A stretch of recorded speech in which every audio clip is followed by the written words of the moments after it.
Hey, what's up, everybody? Welcome to the Retro Wrestling Review Series. I'm here with whoever wants to introduce themselves first is welcome to. James the Heebman Hebert. My mouth is burning and I'm all out of Diet Dew. Oh god. Oh my gosh, we should have. We might have to. I didn't expect it to be this spicy, man. We might have to redo this video then, but we'll see. If he has milk, that might help with the acid reflux. But anyway, hello everybody. I'm just Simple Man, and my name is Noah Foster.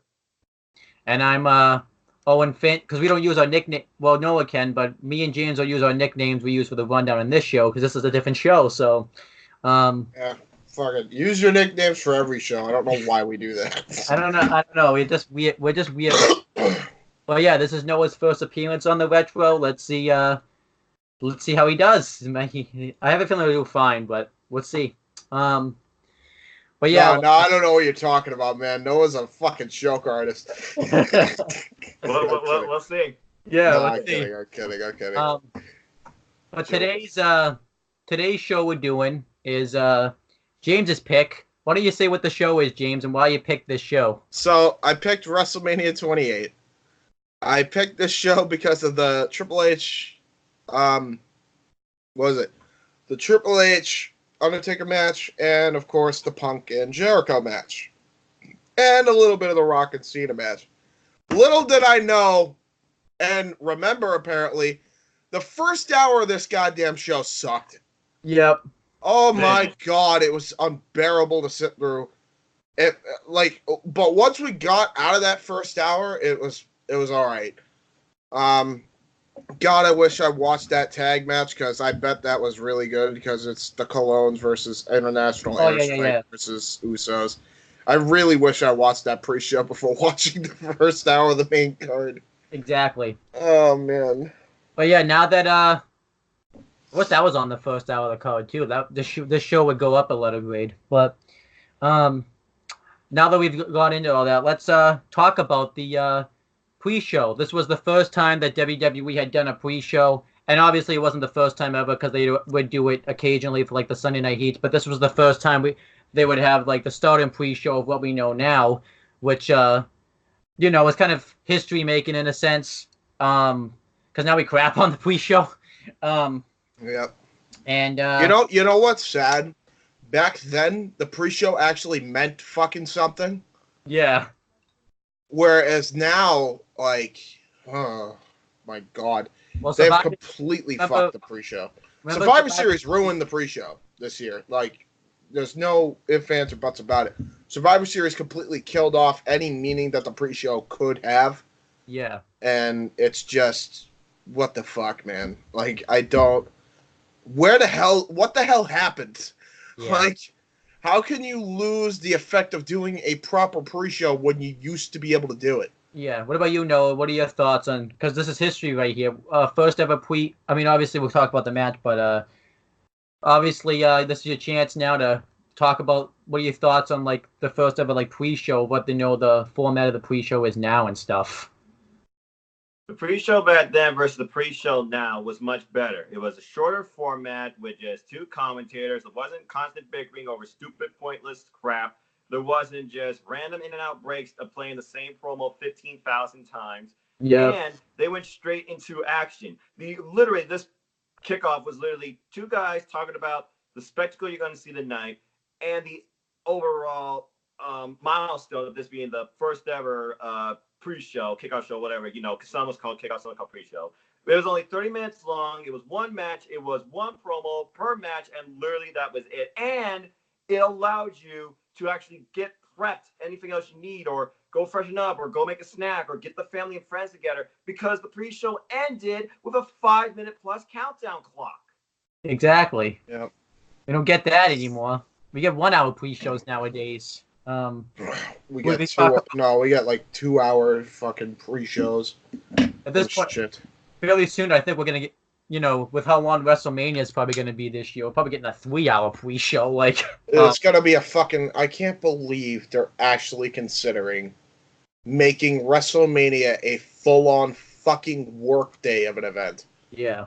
Like, what the Like, and by the way, the horrible time management, I want to say, started on this show. Make no mistake about it. It started on the show. I thought, oh, well, this could be a good show because of the matches, the marquee matches on there. Little did I know the time management was piss poor, and I completely forgot about that when I picked I think it. WrestleMania 27 had it too, though. If you think. WrestleMania I'm 27. glad you did not pick that one. Dude, WrestleMania. No one's ever gonna pick WrestleMania 27 unless John does it to fucking troll us, like because they just threw 27 under the bus just to get to this show. Yeah. Yeah, the only memorable match from that was Undertaker Triple H, which I'm sure we'll bring up later when we get to Undertaker Triple H 2. It was a 2-match show. It was Punk, Orton, Triple H, Undertaker. Yeah. That was it. That was it. Yep. Well, Rhodes Mysterio was good on that show. Yeah, that's right.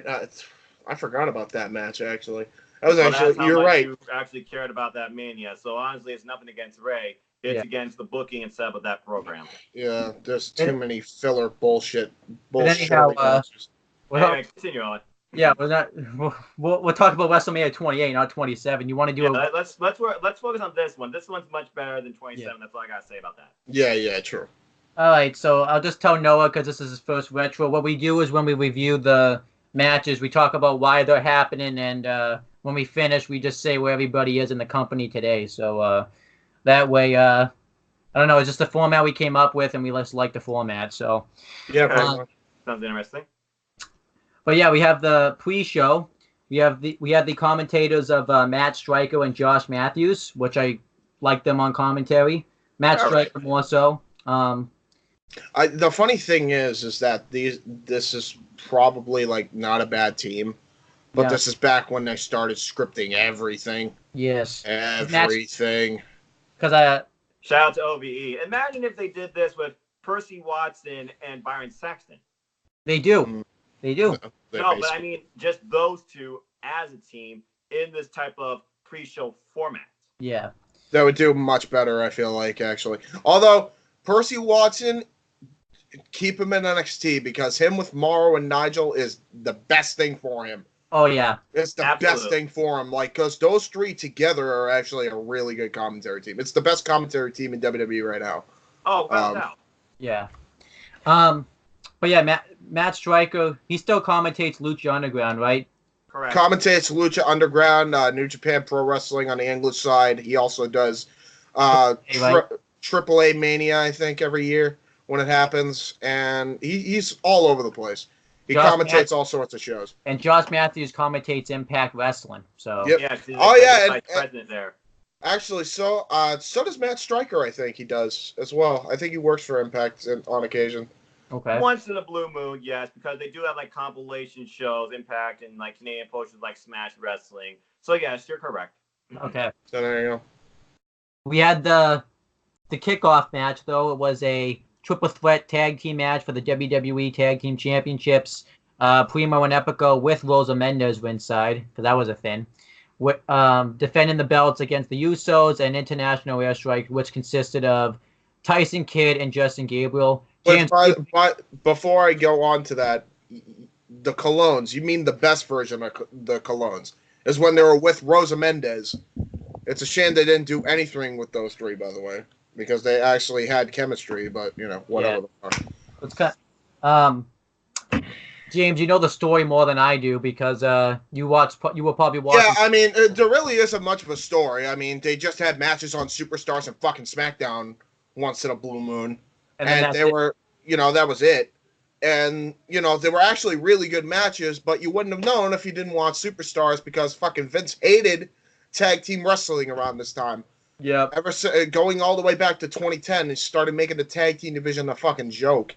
Yeah, exactly. So, and it lasted 4 years, by the way. The tag team division wouldn't recover until, I don't know, I want to say 2013 when the Shield came in. Well, I think 2012. I think 2012 when Daniel Bryan and Kane became a thing. Yeah. That too. Team Hell No. You're right. Yeah. So Team Hell No and the Shield were like the three.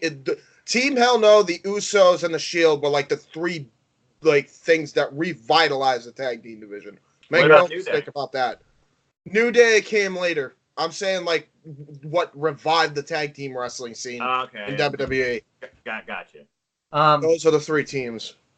But this was like right in the middle of tag team purgatory. Yeah. It was terrible. Yeah. But I'm sure this match was great. Oh, it was good. Because what sucks is this match is very. Well, it's a good match. It's just very pointless in a way because it doesn't really feel. They didn't really make it feel special. So. Well, I mean, when you got three high flying teams, I expect it's probably a good match. Yeah, it was. If it had more time, that would be a lot better of a match. But it was only like about 5 minutes. So. You're kidding me? Are you Yeah, serious? I have the time right here. It's Oh, hold on. No, wait there. 5 minutes. It's 5 minutes and 11 seconds. So. Another bell. What the fuck? That's dumb. But That's really dumb. So you could have more time devoted to the tag team match and actually put it on the card. You could have devoted more time to the heavyweight title match. Yes. And you could have had way more time for the Intercontinental title match. Correct. Like, just fucking what the fuck? I don't understand. All right. Well, let's I'll talk about the match. Good match. I actually like how in this triple threat tag team match, all three like members of the team could be in the win at once. Because I kind of hate it when like one of the tag teams just has to stay on the apron and do nothing. So I kind of like it. Yeah. But yeah, really nice high flying match. Everybody looked awesome in this match. This is kind of like one of those matches you have to watch. There was one botch in the match where Tyson Kidd tries to do his moonsault, but I think he slipped a little bit because the ropes are very slippery, but eventually he recovered himself. They do the Tower of Doom spot in this match. One of the Usos hits the splash, I believe, on Justin Gabriel, but before he can make the cover, I believe it was Epico comes in and hits the backstabber on him for the win, and Primo and Epico retain the WWE Tag Team Championships, which, obviously really made sense because it's the first match as champions and they don't typically do title changes on the pre-show. And like I said, it's not like it really mattered anyways because the tag team division was in purgatory at this time. So, good match though. I give it. Am I cutting in and out again? Yeah. That's weird because I have my. Fine me right now. It wasn't for me for some reason. I don't know. Because I have my blue snowball plugged in, so it shouldn't be doing that. So, yeah, fuck it. I don't know. Probably something with the feed. Okay. But yeah, good match. I gave it 3 stars. I thought it was a good kickoff match. What about you, Noah? Your thoughts on this match since you actually got to watch it? It was a pretty decent match. Everybody had their showings here. It was interesting seeing the Usos again when they used to do that Hakai type intro with the entrance and stuff, but the music, of course, was played off way too early, or they came out way too late. You basically covered the key spots of the match. There was the botch slip up with the moonsault, but he recovered. There was the Tower of Doom spot. There was the assisted Samoan drop into a backstabber. 3 out of 5 for me. And I will say this, I think I like the pennies better than the dimes. I've never thought we'd say that, but what about you, James? Okay, it sounds like a good match. I'll probably go with what you guys say, but I'm not going to give a rating because I didn't watch it. When you talk about the penny belts, I hate both of the designs. I think they're shit. I think both of them are shit. There's really no one that's better. Yeah. But at least the copper works better with black leather versus the silver on red and blue. It does. You're not wrong. I hate the design. I think it's just lazy. And, well, it's not really lazy. I mean, there is a design to it. It's just ugly. It's fucking ugly. It's Spartan. Yeah. Like, it normally I would be cool with that. Like, I like the design in the centerpiece. It's just the fact that they're pennies looking titles.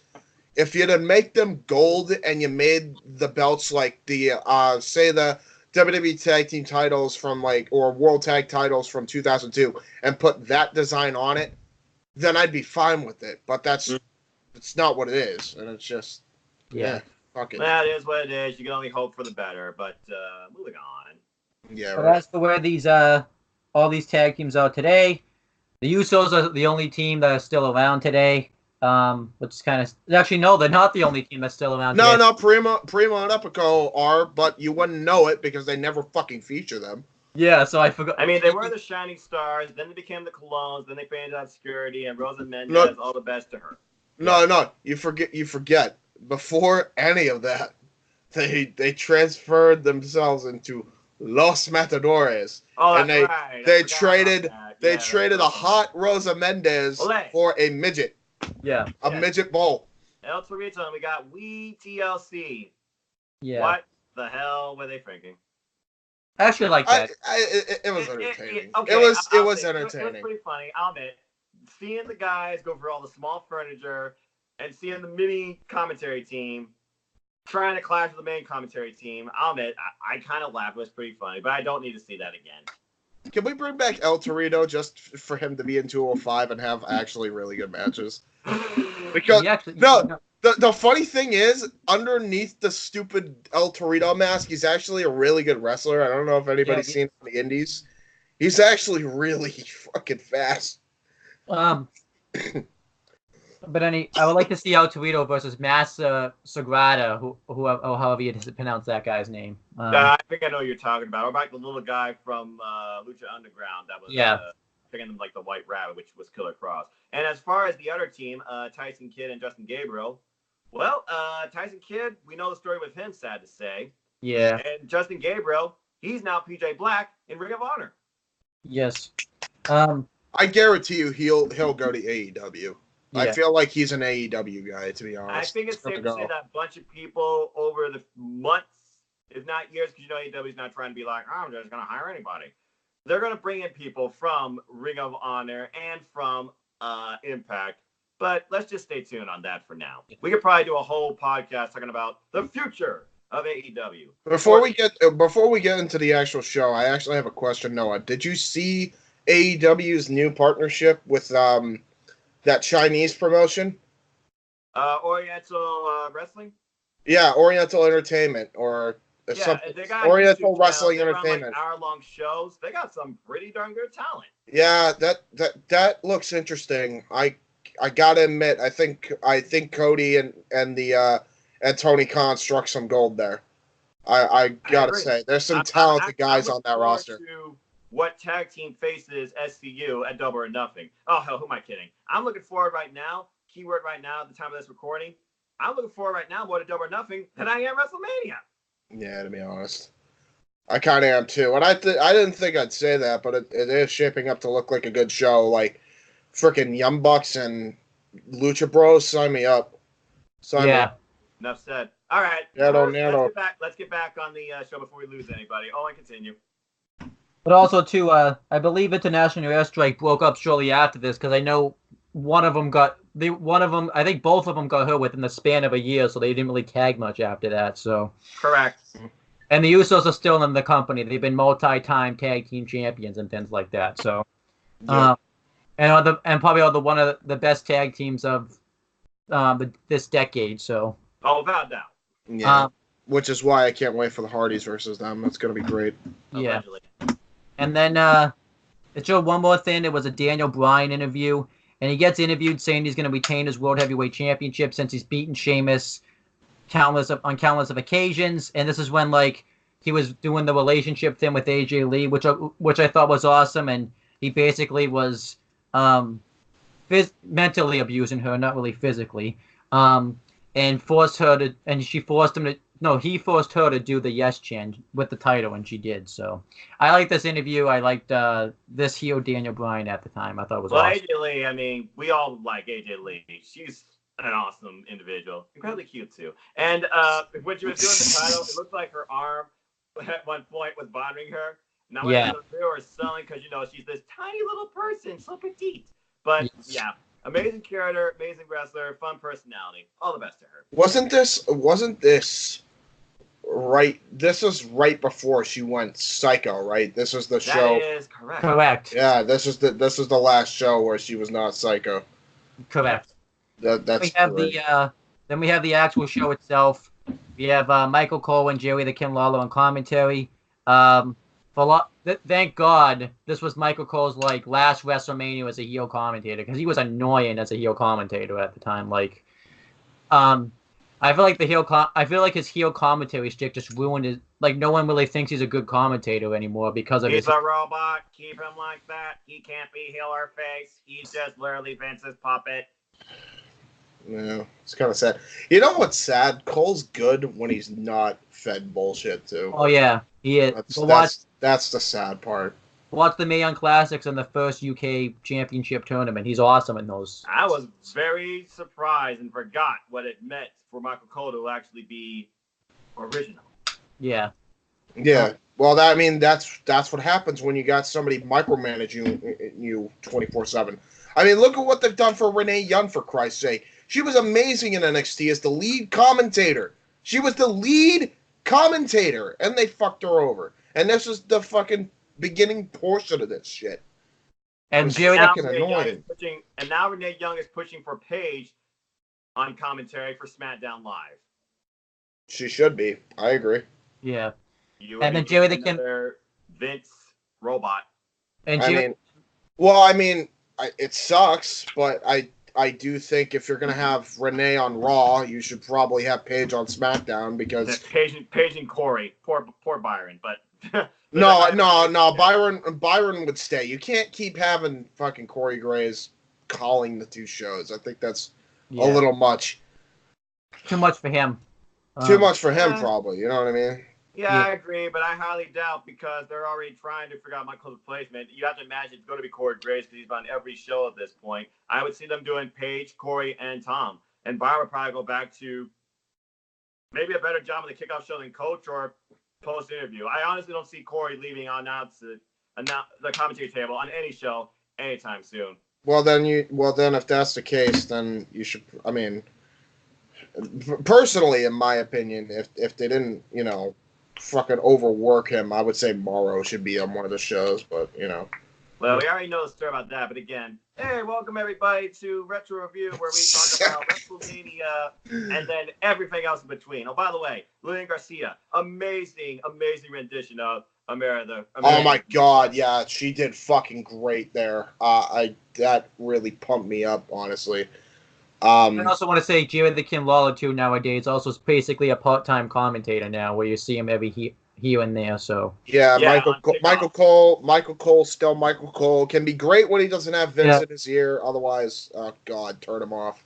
Anyway, and Justin Roberts, he's doing his own thing. I wonder if he's going to be part of the Double or Nothing because he's part of All In. But hey, most likely introduced the entire arena or stadium, to WrestleMania. They don't even do that anymore. I thought that was actually a pretty cool spot. And then we get into our first match. Now let's stay on topic and see how long we can actually stay on topic. Yeah, right. All right, we had the opening video package, which I love the opening video package. It's awesome. And I'll let James break down the opening match since this is one of the matches he saw. It's not very hard. You can break it down. Shouldn't take you long. I got this. Storyline reason, everything. I got this. This is going to be the greatest call in the history of the Retro Review series here. Ladies and gentlemen, kiss, bro kick, hook to the leg, done.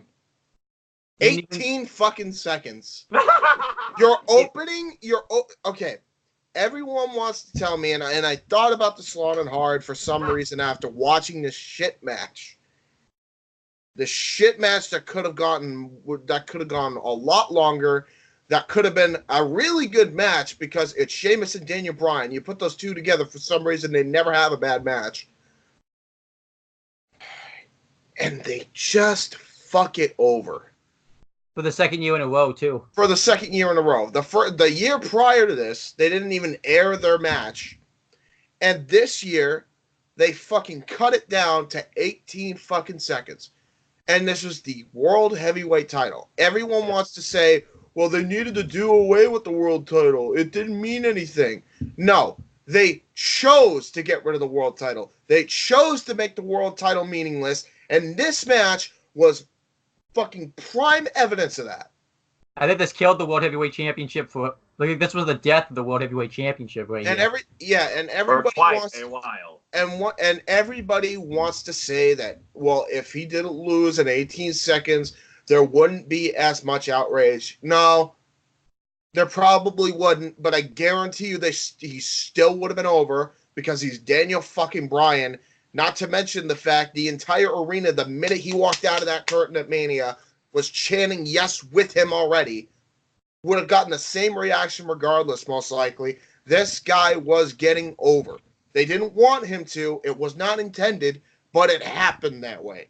Yep. Yeah. Mania 30 would have happened if this match went longer or it was 18 seconds. They chose to make it 18 seconds because they suck. Yeah. 2 stars, and that's being fucking generous for a fucking 18-second match. Yeah, exactly. No, My God. any additional thoughts, Noah? Then I'll go. I think he summed it up. So I'll be interested to see how far you can take this too. Because again, what was the outcome of this? It was not a match. It was really a moment. 18 seconds. Kiss of death. And AJ Lee, she turns into probably one of the best competitors. That's the only good thing about this. Yeah. And you still... competitors during that time on the roster. James, calm down. I know you're extremely hot about this. And I feel your pain, brother. And in the end, Daniel Bryan, he still remained over. Now, yes, was a faint, got annoyed by it, became a no man. He sold more merchandise, got a no shirt, and a lot of cool, fun moments came out of that. But yeah, this was literally just because the three people involved, because I respect AJ Lee.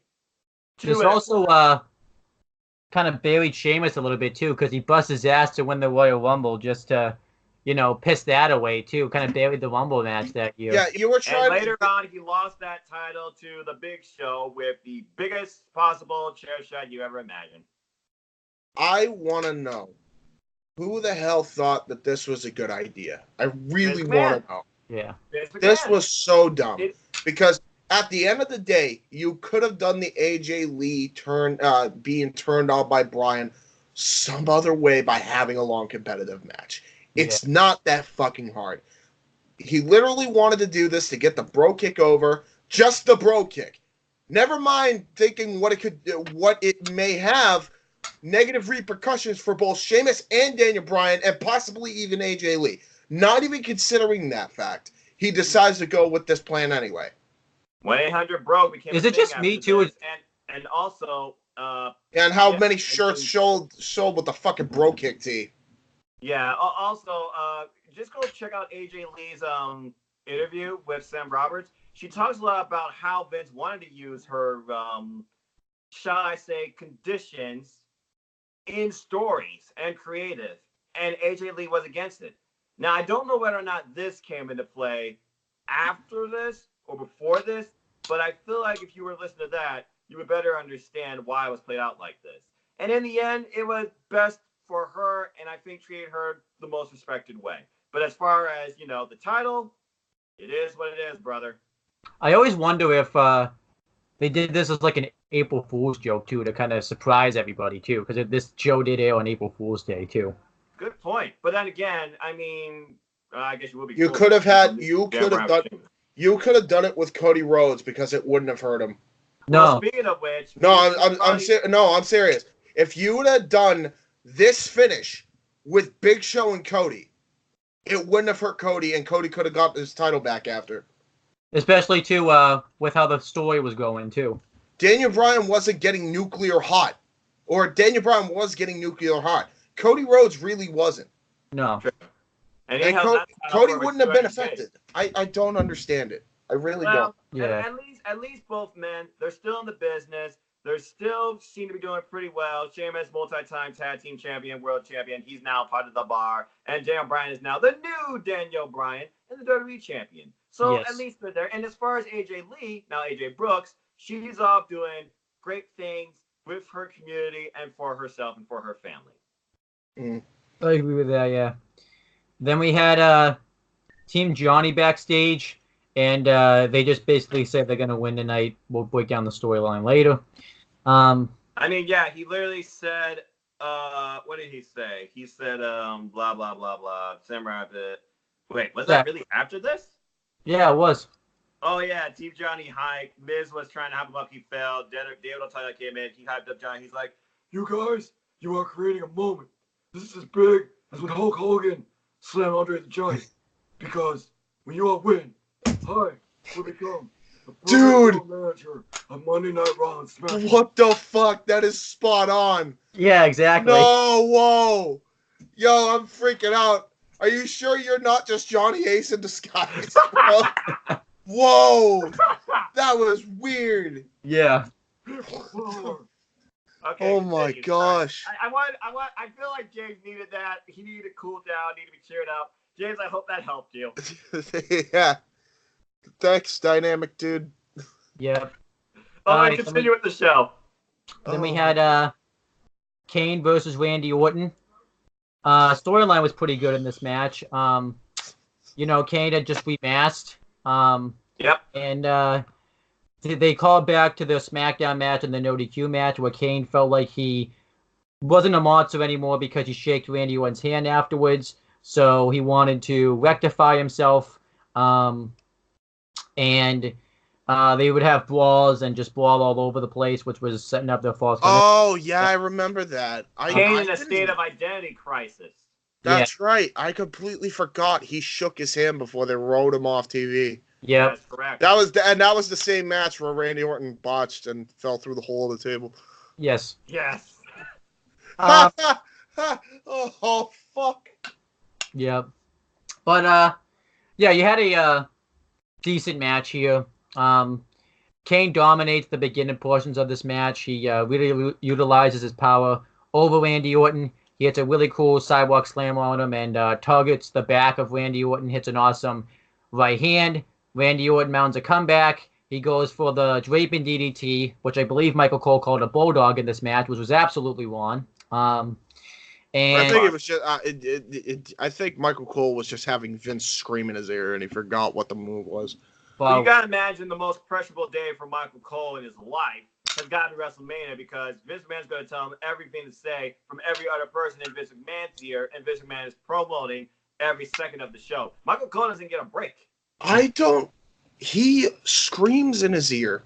Yep. And I always have this question.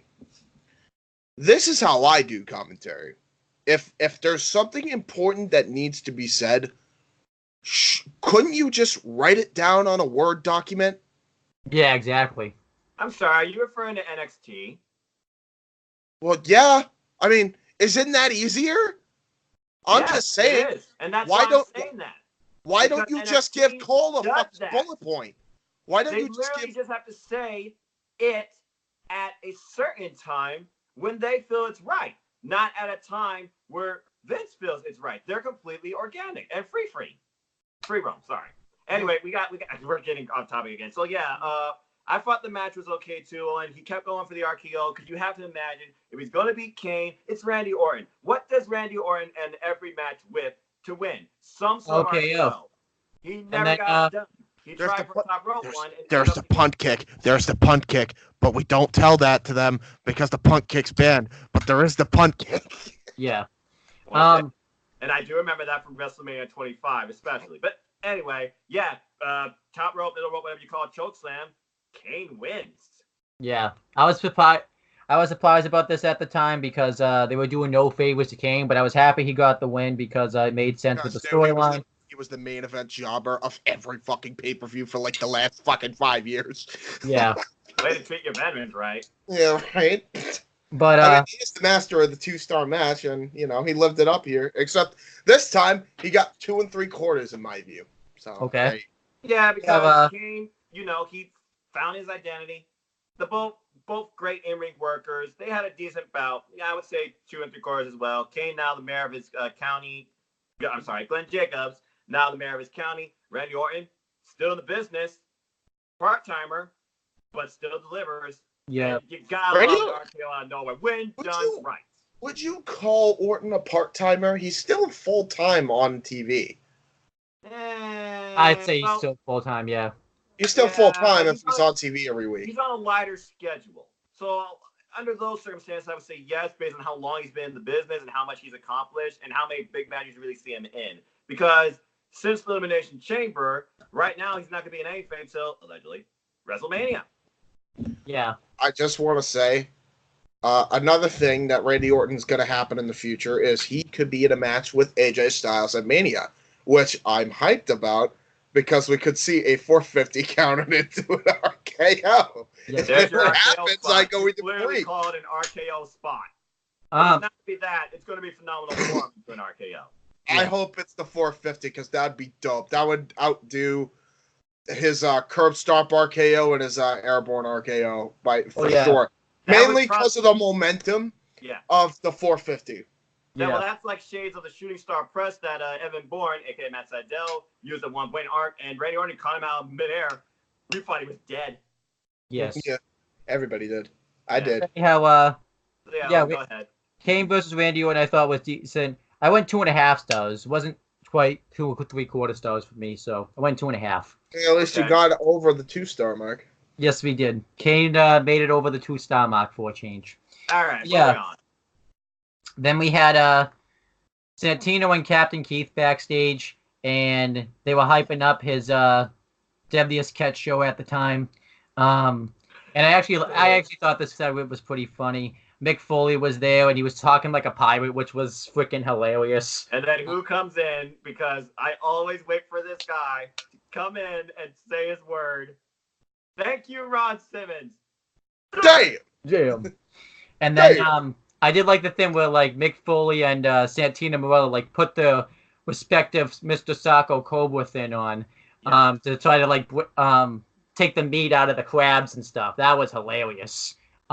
This one's funny. This to me is funny. It's not overkill. It's just a moment. And it's not during a match, and it's not during anybody. It's just a moment that's funny. Yes. This is how you should use entertainment in WWE and nothing more. Mm-hmm. So Noah, I'll let you talk about the because you haven't really talked about a match yet. The Intercontinental Championship match. So we all know the story heading into this. Big Show. He hasn't had his moment. He always chokes the big stage. He's supposed to be this unstoppable, destructive force, the world's largest athlete, the Big Show. And then you see him like, woo, WrestleMania. He's lost to Floyd Mayweather, got knocked out. He lost to a sumo wrestler. He's lost to WrestleMania 20. And the hits just keep coming in. Cody just burying him with all of these. Cody being this legitimate champ who's had a moment at least. He has the Intercontinental Championship now for over 200 days, saying Big Show can't do it. You are a choke artist. You can't pull it off on the big stage. I love how he does it. I love how he doesn't mention his 2 victories that he had with Kane at 22 and 27. Well, they love how he doesn't mention it. Well, they did mention that that he would get the win, but he didn't get the pinfall victory in those. Well, that's the thing. So that's why he didn't true. count it, because in the end, oh yeah, you won, but you needed help. You can't do it on your own. That's the thing.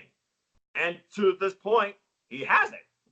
So we go into this match. Nice little back and forth. Cody, of course, teasing Big Show. Big Show furious. And we get, all the sweet spots. But really, it comes down the end to a disaster kick that looked like it knocked Big Show in the next week. Cody goes for another, and it looks like he just takes him out of the air. And then finally, WMD, he did it. Emotion explode. 1, 2, 3, and embraces his wife. Big Show's Intercontinental Champ finally has his WrestleMania moment. This match could have gone longer, man, but I mean, if there was a moment that really could have gone shorter, the 18-second mark, this should have been it. Exactly. Yeah, walk in, bell rings, knock him out, 1, 2, 3. I understand, but hey, Big Show got his moment. Anti-air knockout blow. Yeah. That's how they could have done it. Yeah. He freaking lifts him up in the air, bam, 1, 2, 3. Yeah, decent match though. I gave it 2 3/4 because the storyline was pretty good. So yeah, I gave it 3 personally because hey, congrats to Big Show, Cody, great in-ring worker, but we all know how Cody was being treated at the company at the time. It was okay. Yeah, and obviously, Big Show wasn't going to be a long-term champion, so he just lost the belt right back to Cody Rhodes the next month, which neither here or there. And Cody Rhodes is now out of the company. Yep. And it's starting AEW. Yes, and Big Show's still in the company. But we don't know what he's doing, and B, what his next heel turn is going to be. Number 40. All we could tell you is the dude's fucking ripped and it's scary. Yes. Okay, he has gotten in phenomenal shape. He's back to his Paul White days where he jumps off the top rope and he has abs. It's scary. Run away if you see him on the street. He's scary. Did I mention he's scary? I'm going to say this right now. I predict he's going to come back for WrestleMania and be in the Andre the Giant Memorial Battle Royal again. Who's the best person to talk about the Divas match? Who wants to take that one? I'll take this. You know the match, right? Without even looking. I will give this a pass and say it's 2 stars. It's right off the bat and put it in the average mark. Mainly because Maria Menounos was operating hurt. And for an untrained wrestler who really didn't have much training, she actually had a decent performance considering the fact she was injured. That being said, this match was so fucking pointless. If any match should have been filler, honestly, it probably should have been this. Yeah. It really should have been this in place of the 10-man tag. And the 10-man tag should have been in this spot. This was just... I couldn't have cared. I was impressed. Maria Menounos kind of went beyond my expectations. But other than that... You were more generous than me. I gave it a star and a quarter. Ouch, dude. Ouch. I'm thinking to myself, it's really not that bad compared to a lot of Divas matches we get around that time. This was actually one of the better matches. Maybe I'll give it 2. Maybe I'll go up to 2 stars. Yeah, why not? Yeah, I was about to say, do you remember what happened at WrestleMania 27? That is true. 2 stars. Again, what the hell is a Snooki? I'll give it 2 stars. Yeah, Maria The Menounos. moment I got out of this, there was the top rope cannonball by Kelly, and then a glam slam to a bulldog. But hey, Killer Maria Kelly? Menounos, to her credit, she got the roll-up win on Beth Phoenix. Yes. I thought she did okay. Did you call Kelly Killer Kelly? No, Kelly. Because Killer Kelly and Kelly, Killer Kelly would kill Kelly. Try saying that 5 times fast. But anyway, yeah, good job, Maria Menounos. I almost just passed out. Oh my god. Yeah, I'm not gonna say that again because I think I just hurt my own brain saying that. That's a tongue twister. But yeah, that was a fun, little moment. And yeah, Eve Torres, she's off doing her own thing. Beth Phoenix, she works more on kickoff and on commentary during women's special type matches. Kelly, hell, maybe she'll go into the friggin' WWE Hall of Fame. And Maria Menounos, fucking Tori Wilson did it, and she did jack shit. Yeah. I like Tori and everything. It's a nice Maria woman, Menounos, but I could see her going into the Celebrity Wing Hall of Fame at some point. But hey, Maria Menounos, she still does some correspondence with WWE. I wouldn't be surprised if we see her on the red carpet show they always held for the WWE Hall of Fame. This was okay.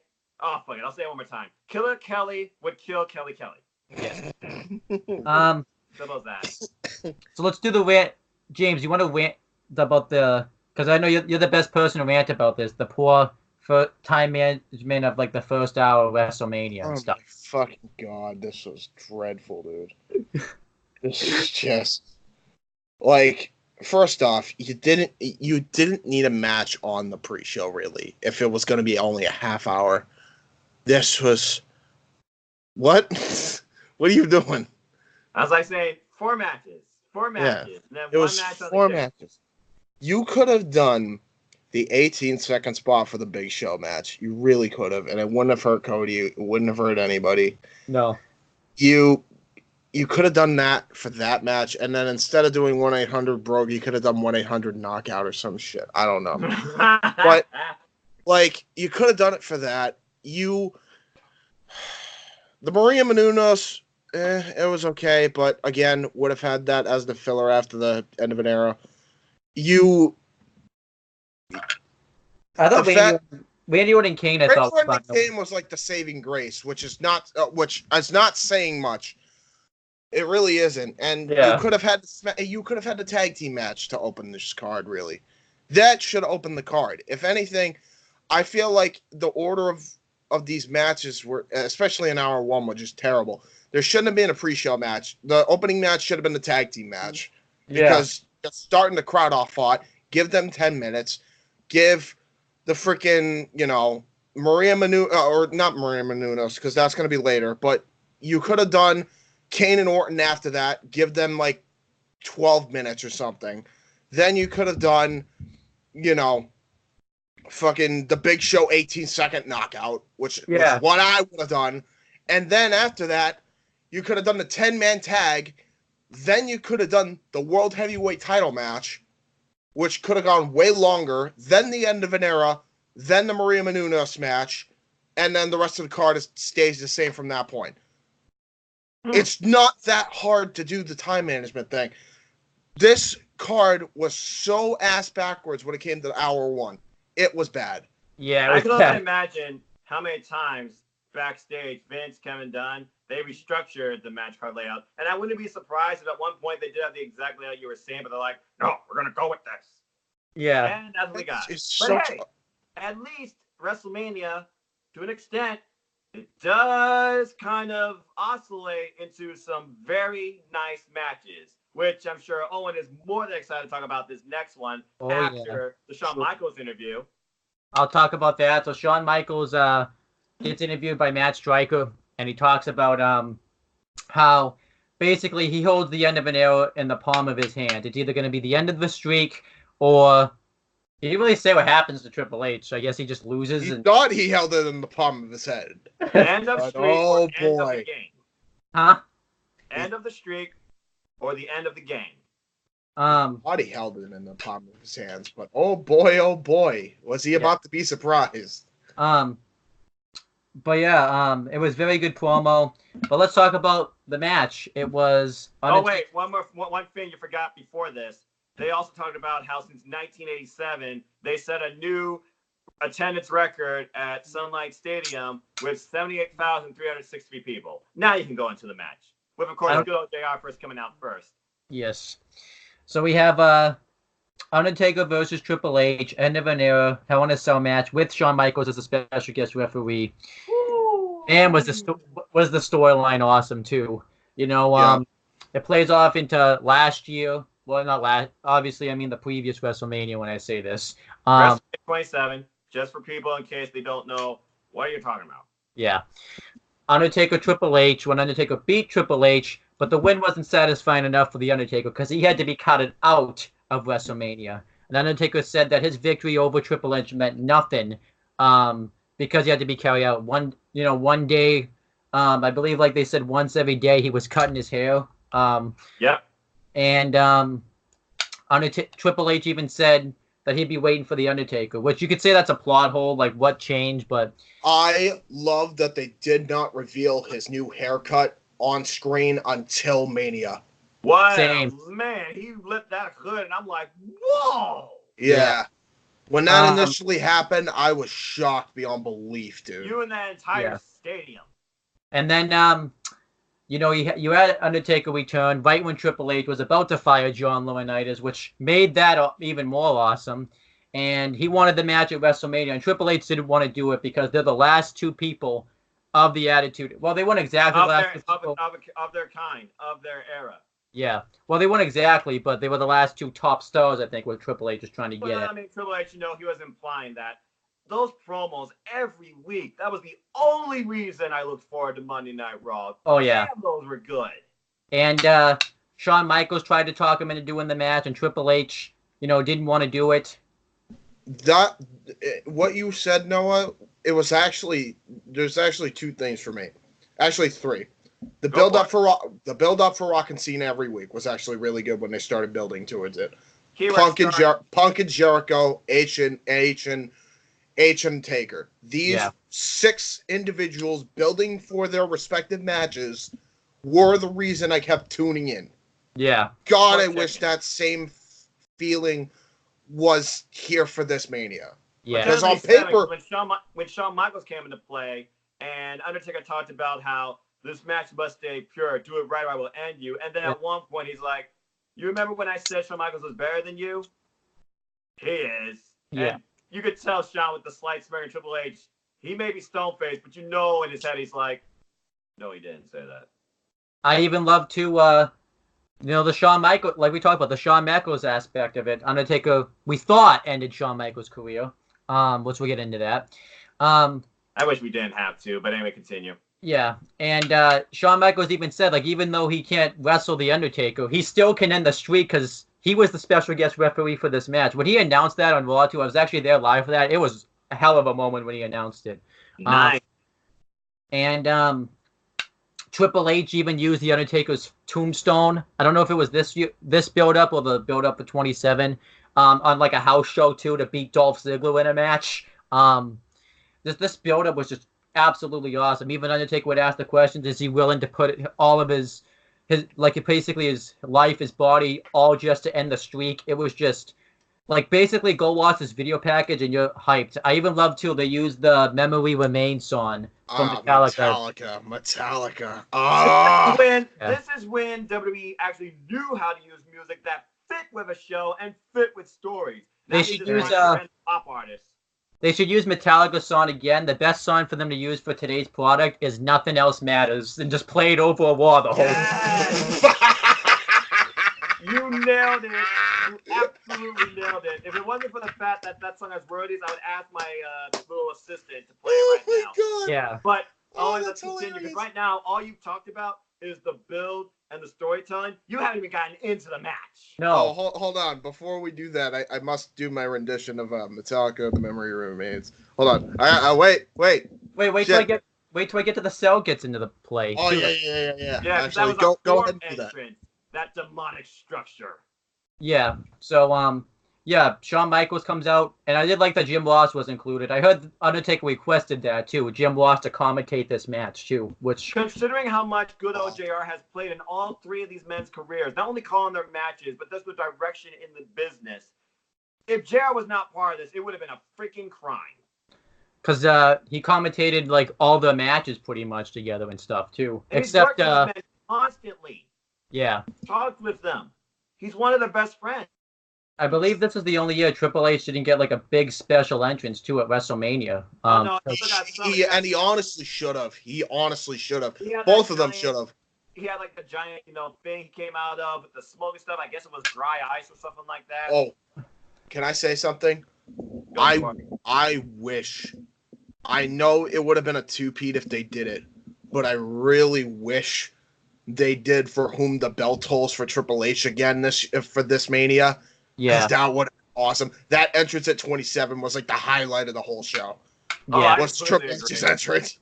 And then Undertaker comes out and he finally reveals his haircut, which that was a hell of a moment. And then the Hell in a Cell even got an entrance. James can break that part down. Oh yes, and I'll do it by singing my rendition, the rendition of. Yeah, they all slowly look up. Hopefully that won't get copyright us, but. Oh my God! Right, because I sing it. Playing it, you should be fine. Well, you would be surprised actually. I'll explain in a minute.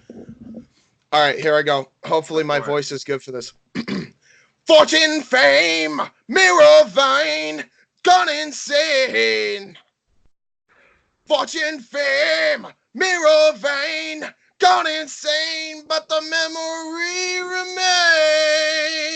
remains. That's pretty damn good. Pretty damn good. Nice job. Yeah, now the reason it's a question, Noah, is because apparently record labels have been doing that now where they just copyright claim for people for singing the shit. So God hoping that doesn't happen to Owen, but I doubt it because I already haven't noticed my Owen, I guess it's a strike one. Be careful. All right, let's get into the match because Owen, if you miss something, I'm gonna call you out on it. Yeah. So the match starts. They get into a brawling game, and that's if you get into a brawling match with The Undertaker, that never goes very well for you. So people need to. One of the best strikers, pure strikers. And Undertaker, like in the beginning of this match, he dissects Triple H. He beats the crap out of Triple H. Yeah. He throws him. He bounces his head off the steps. Yeah. He throws him into the cell. And back suplexes on the outside. I believe he threw him into the cell twice as well. He throws him into the steps. And the steps topple over, which I'm glad that doesn't happen anymore when you throw someone into the steps, because that's just not believable at all. I think here it was, though, because Undertaker probably threw him with such force that he probably would have knocked the steps over. So I think he did, though. Like that was legitimately a strong happened. Irish wit. Undertaker bounces Triple H off the steps as it's like tipped over.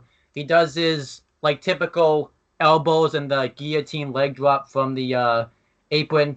JR did botch, not JR, Ken botch in this match when he brought up that Triple H was like obsessed with wanting this match, but he completely messed it up. And Michael Cole calls him out on it. Kim was just playing it off like, I knew what I was talking about. That was pretty funny. Yeah. And I did like, too, that like Michael Cole wasn't being his heel self when JR was on commentary, because they knew this. Michael Cole like had to shut that off during this match, because it really would have taken away from this match. So thank God. And well, I mean, there was no heel, so he couldn't really pick a side. Well, But him and JR's storyline didn't like each other, so that didn't need to be here. Right. Thankfully, it wasn't. Continue.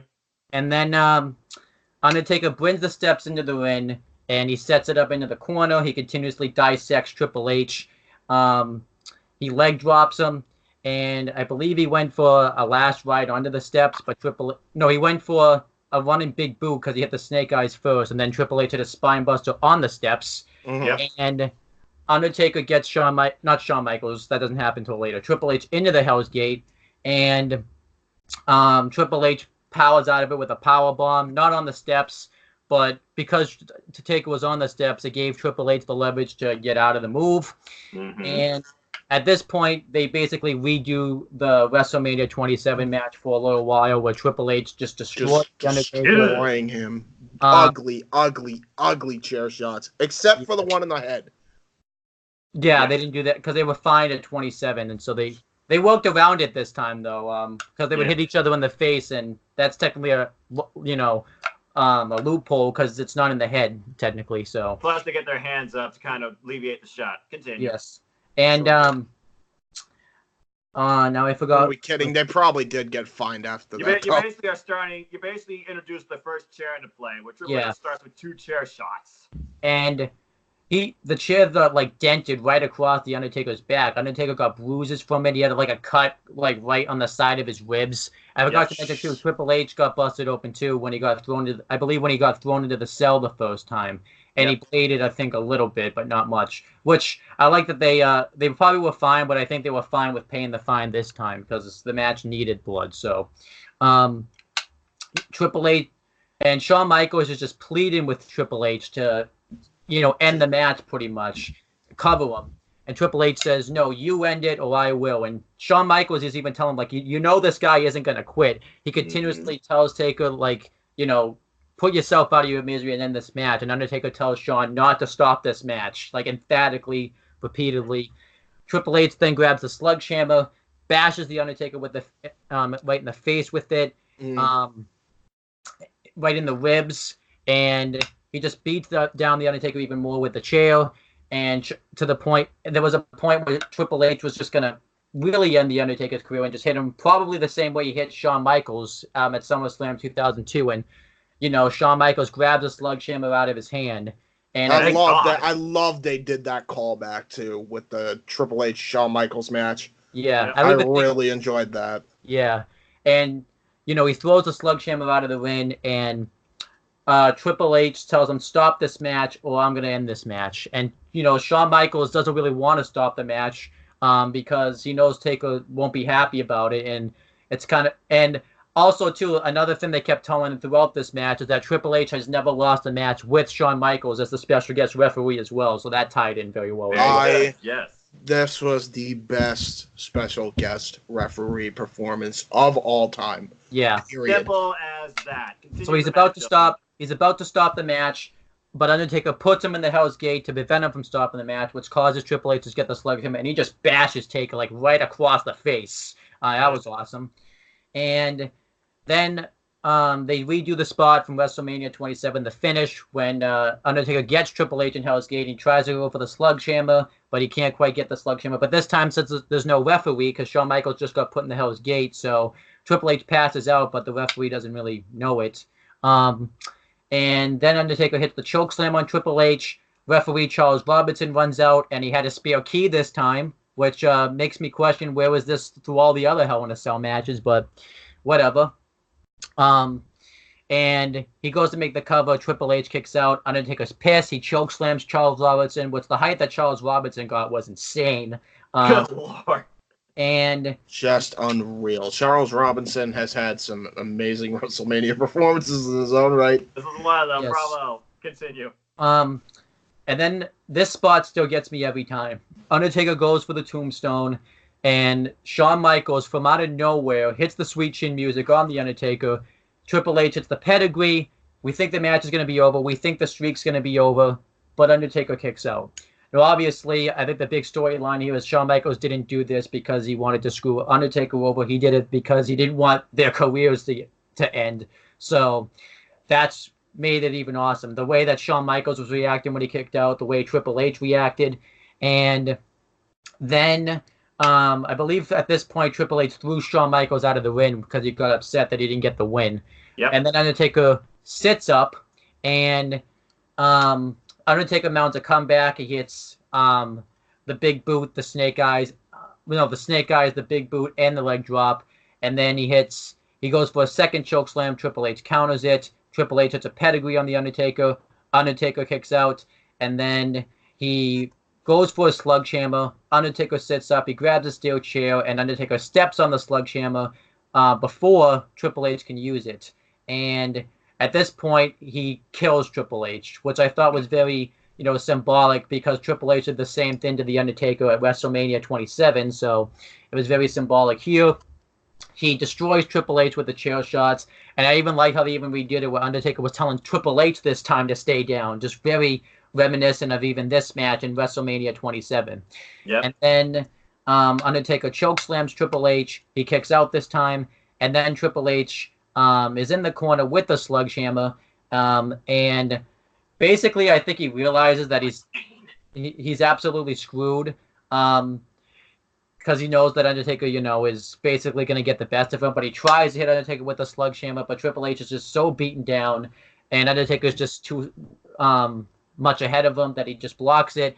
He punches Triple H, hits him with the slughammer, and then hits the Tombstone Piledriver, gets the win. Undertaker goes 20-0 at WrestleMania, and then afterwards, Undertaker and Shawn Michaels embrace, and then they pick up Triple H, and they do the big WrestleMania moment where they all leave together, which was supposed to reference the end of an era. The only flaw, really, of this match is we never found out what end of an era really meant, because Undertaker still wrestled after this. Triple H basically still wrestled after this. Yeah. And then later on, last year, in fact, Shawn Michaels still wrestled after this. They're basically saying this will be the last time these three men, keyword three, loophole, would be in the ring together at the same time. Truth be told, they're right. It wasn't three, it was four. Or it was two of them. But that's basically what they were implying by end of an era. Owen, you pretty much nailed the match completely. Well done, sir. The only thing I would add here is JR brought up the point that the right of officiating is that you must remain unemotional in an emotional environment. Shawn Michaels failed at that miserably. Well, it made the match so much better, though. It did, because there were so many near falls. They was like, come on, it should be over. Yeah. It's only two. There was also one sequence you did miss after Undertaker sits up, kick, strikes, Snake Eyes, big blue blade drop. He hit Triple H with a tombstone piledriver again, and we got another callback to WrestleMania 27. Oh, yeah. Shawn Michaels WrestleMania 25 match, where Undertaker is shocked that Triple H kicked out of the tombstone, and Shawn Michaels is also an emotional wreck. Yep. Beyond that, I pretty much nailed the match to a T. Well done, sir. Great match. Yeah, great match. Just it's 4.5. No, it's technically it's 4 3/4, but because of Super Showdown and Crown Jewel, it's 4.5. So yeah, same. You know what? Those two shows, I'm gonna pretend they never existed. These two shows that we saw last year due to Blood Money should not taint the value of this once in a lifetime. I don't. It's not that I hate it. And story. I know you did. I know, but you're following it based on results that fall afterwards. The only flaw here is that they didn't commit to what the story was supposed to tell. It's 4 3/4 for me. Okay. Fair enough. I also you could also make the argument end of an era too meant end of the story, because this was the last story, because the storyline started at WrestleMania 25 during Shawn Michaels 2 matches and then Triple H's 2 That's matches. another thing. This match, it spanned over years. It wasn't just 1 year when you think about the people that played into this, including JR. These 4 men, this was almost a career-long storyline. Yeah. With how much these three men and JR have just given to the business, pints of blood against each other, against one another in multiple scenarios. They've done it all. They've done everything. They see what everyone has been through in each other's lives.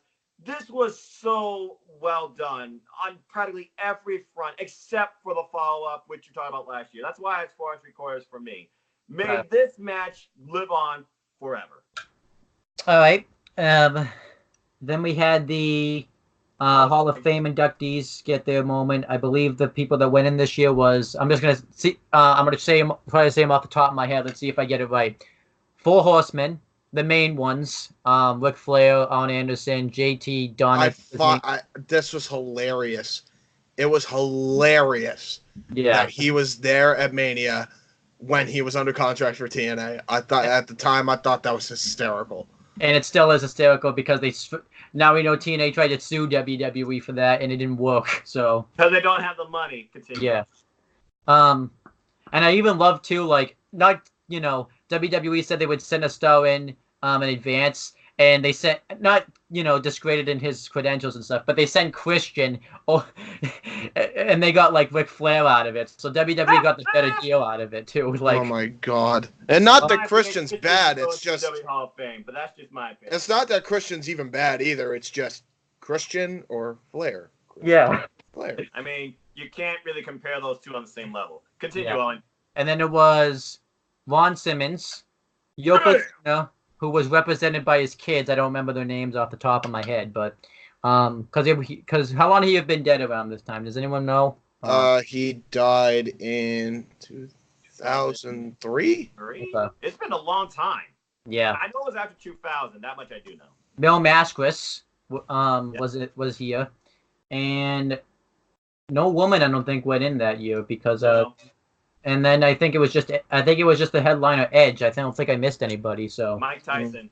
Oh, I missed Mike Tyson. My bad. Mike Tyson definitely deserved that celebrity wing for sure. Oh, definitely. Down goes Michaels.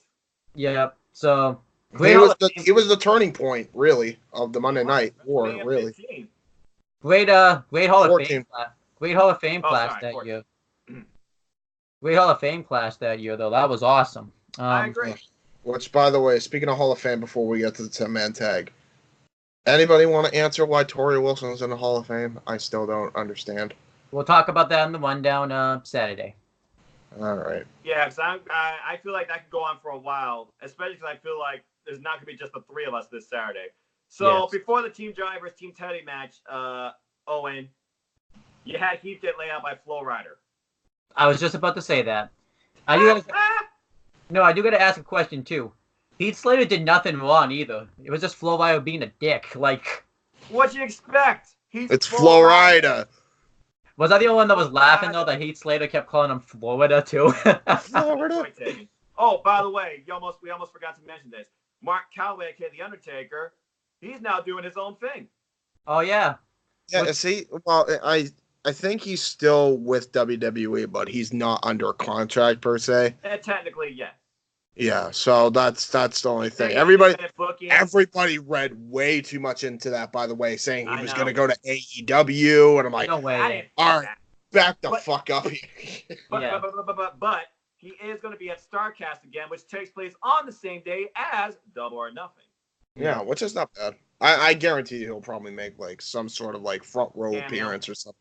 It'll be a cameo, and if it's not aired during Double or Nothing, someone will tweet about it because nothing is sacred on the internet. And hey, they can use The Undertaker because Undertaker actually owns The Undertaker trademark now. Correct. That's correct, and that is so right on so many levels. Yes. All right, let's get through this freaking tag match. Please. Who should talk about the tag match? I'll talk about it. Just talk about it. Because I have a few notes. I don't really remember much besides who won and what happened afterwards. And if you want me to reenact that freaking Laurinaitis promo that he gave CM Punk, I will. Okay, you can do that. So it was Team Teddy versus Team Johnny, where winner becomes the GM of both Raw and SmackDown, which kind of showed that the brand split was effectively ending even more.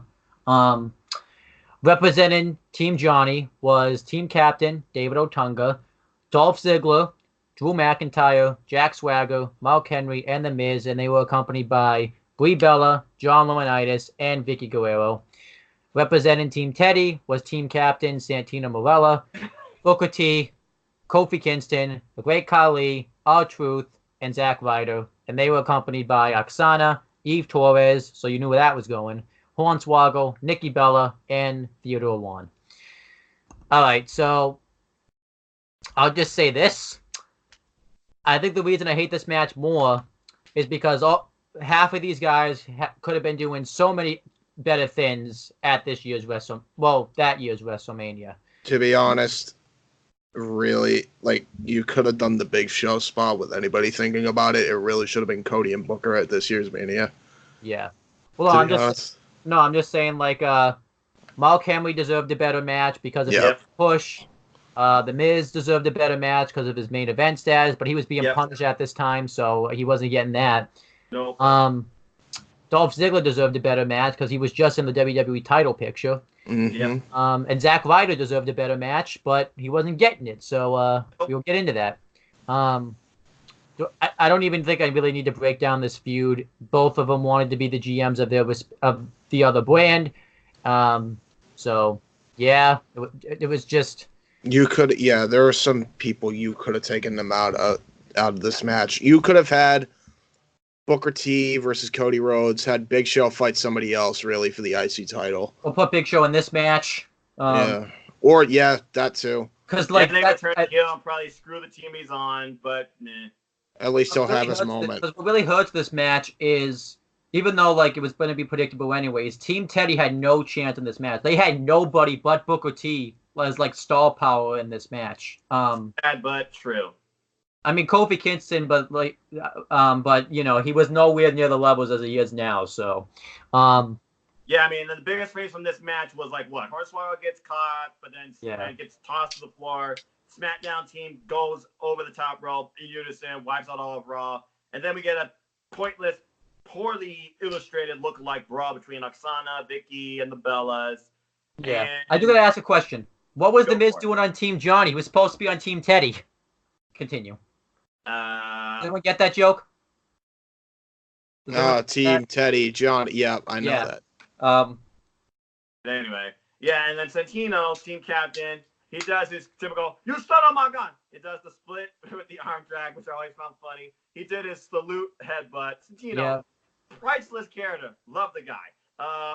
And he brought out the freaking Cobra, and he actually goes to nail it, and he does, and it looks like they're about to win. 2 and 9 cents. Ziggler comes in to just save it. I'm surprised that Teddy Long and John Laurinaitis didn't get physical with each other or even face to face with each other during this match, to be honest with you. Yeah, I love how they do. I love how they don't do that with this, but they do it with Bischoff and fucking Teddy as a full-on match. Yeah. Yes, I remember that, and we got the boogeyman from that. Anyway, I went there. Oh god. Anyway. Anyhow, tag. He monkey flips Ziggler, which I thought was a really nice spot. He goes for a Rough Rider on The Miz, who launches him over himself, and he ends up Rough Riding Dolph Ziggler. And then as he goes for Broski Boot, Eve Torres comes into play. They do it again, like the ref's like, "What are you doing? Get out of the ring!" And Zach's arguing for a 2. Miz comes up from behind. Skull Crusher finale 1, 2, 3. Zach, year keeps worse and worse. What happens afterwards? He gets a low blow. Low blowed, and then back to jobber status after this. Back to utility. And that was it. So this match just pisses... You could have had... I'll just say this. This match just pisses me off on all sorts of levels because guys could have been doing better things at WrestleMania. It was more of a way to bury Zack Ryder. And The Miz. Yeah. And that's being generous. This was... I mean... I honestly think just to save us just some to save us some horrid segments, they should have had Team Teddy win. Just because John Laurinaitis was overstaying his welcome at this time. Well, I mean, he's the executive vice president of talent relations, and now the permanent general manager of SmackDown and Monday Night Raw. See, that's the best thing. Noah's the best thing about John Laurinaitis, but I fucking wish they'd have just done if you wanted to do this match, fine. But god damn it, they should have kept the U.S. title on Ryder and had Ryder and Ziggler at Mania. And they should have had Booker and Cody for the IC title at Mania. Well, Ryder and Miz at Mania. So that way Miz can be doing something. Yeah, Ryder, Miz, and Ziggler. Yeah, that's a perfect three-way right there. And they're actual mutual friends, too, so it makes perfect sense. They would have great chemistry with each other. Think about, going fast forward, the matches that Miz and Dolph Ziggler had for the IC title. Those were gold. That was my favorite match from No Mercy back in 2016. But anyway, moving on, staying on topic in this timeline. Well, James, what's your star rating for the Team Daddy, Team Johnny match? Yeah. I mean, it was at least entertaining from a match work rate perspective. Kinda. So I'll give it like 2. I'll give it 1. It's kind of sad because it really, with the amount of people that were involved in this, even though you had your shit guys, like David Otunga, for example, there was also 10 guys and like 5 valet people there, or however many valet people there. There was like at least 17 people in this match. There was no way this should be a 2-star match. I give it 1. Hell. I gave it 1. Yeah, and because of like 2-star, it doesn't matter. There's no way it should be that low. Well, I mean, the averages between us, you got 2, 1, and 1. 4 divided by I'm doing math. Hello, people. My name's Noah Foster. I like math. 4 divided by 3. I mean, you're doing 1 and 1/3 average, so pretty bad. And I don't need Scott Steiner to review that for me. Yeah. Also, people are created equal. Well, you look at me, you look at people like Samoa Joe, and you can say that statement is not true. See, normally, when you go one-on-one with a wrestler, you got a 50-50 chance of winning. But I'm a genetic freak, and I'm not normal. So, then you're joke. All right, so let's play a game. Let's see. The entire Scott Steiner promo at some point. I don't want to go. I don't want to go too far off, but yeah. You'll get yourself ahead of going for that math, but that was beautiful, James. Bravo. Yeah, and as far as where these people are, no. We're gonna play a game. Let's see if you guys can come up with it. I'll ask you, and you guys will. Let's see if you guys can say it. Start with James. James, where's David Otunga? Oh, gee. Pre-show panel. Much. David, I will say though, I will always be a David Otunga fan now because fuck Jennifer Hudson. Okay. He can fuck right off. Ouch. Honestly, I think what she did to David Otunga was a scumbag thing. What did she do? Legitimately. You didn't hear? No, I didn't actually. So Entertainment Tonight. Yeah, so I guess there was like some deal where Jennifer Hudson literally they were husband and wife for like the longest time. I knew that, yeah. For whatever reason, she lied about Otunga about something, decided to divorce him, and try to start a court case to take all of his money. Okay. And his kid. Dang. So yeah, she is a part of the scumbag territory. All right, let's focus on wrestling. Owen, I see what you're doing here. You're going back and forth about where is everybody now. So no, where's Dolph? James got one. Go ahead, ask me. Dolph Ziggler. Well, I mean, as far as we know, he's still with WWE, but right now, what the hell has he doing. been? He changed his name on his Twitter account. He's doing his comedy tours at this point. Is he going to AEW? Is he going to be back on WrestleMania in like the freaking Andre the Giant War Battle Royal? Who knows? Because the last time you saw him, he got destroyed by Drew McIntyre. Yep. Yeah, I don't know. All right, speaking of that, James, where's Drew McIntyre? Back in WWE, hopefully to have a match with Reigns at Mania. I would really like to see that. Don't have Baron Corbin versus Roman Reigns at Mania. For the love of God, make it Drew, please. Yes. Please.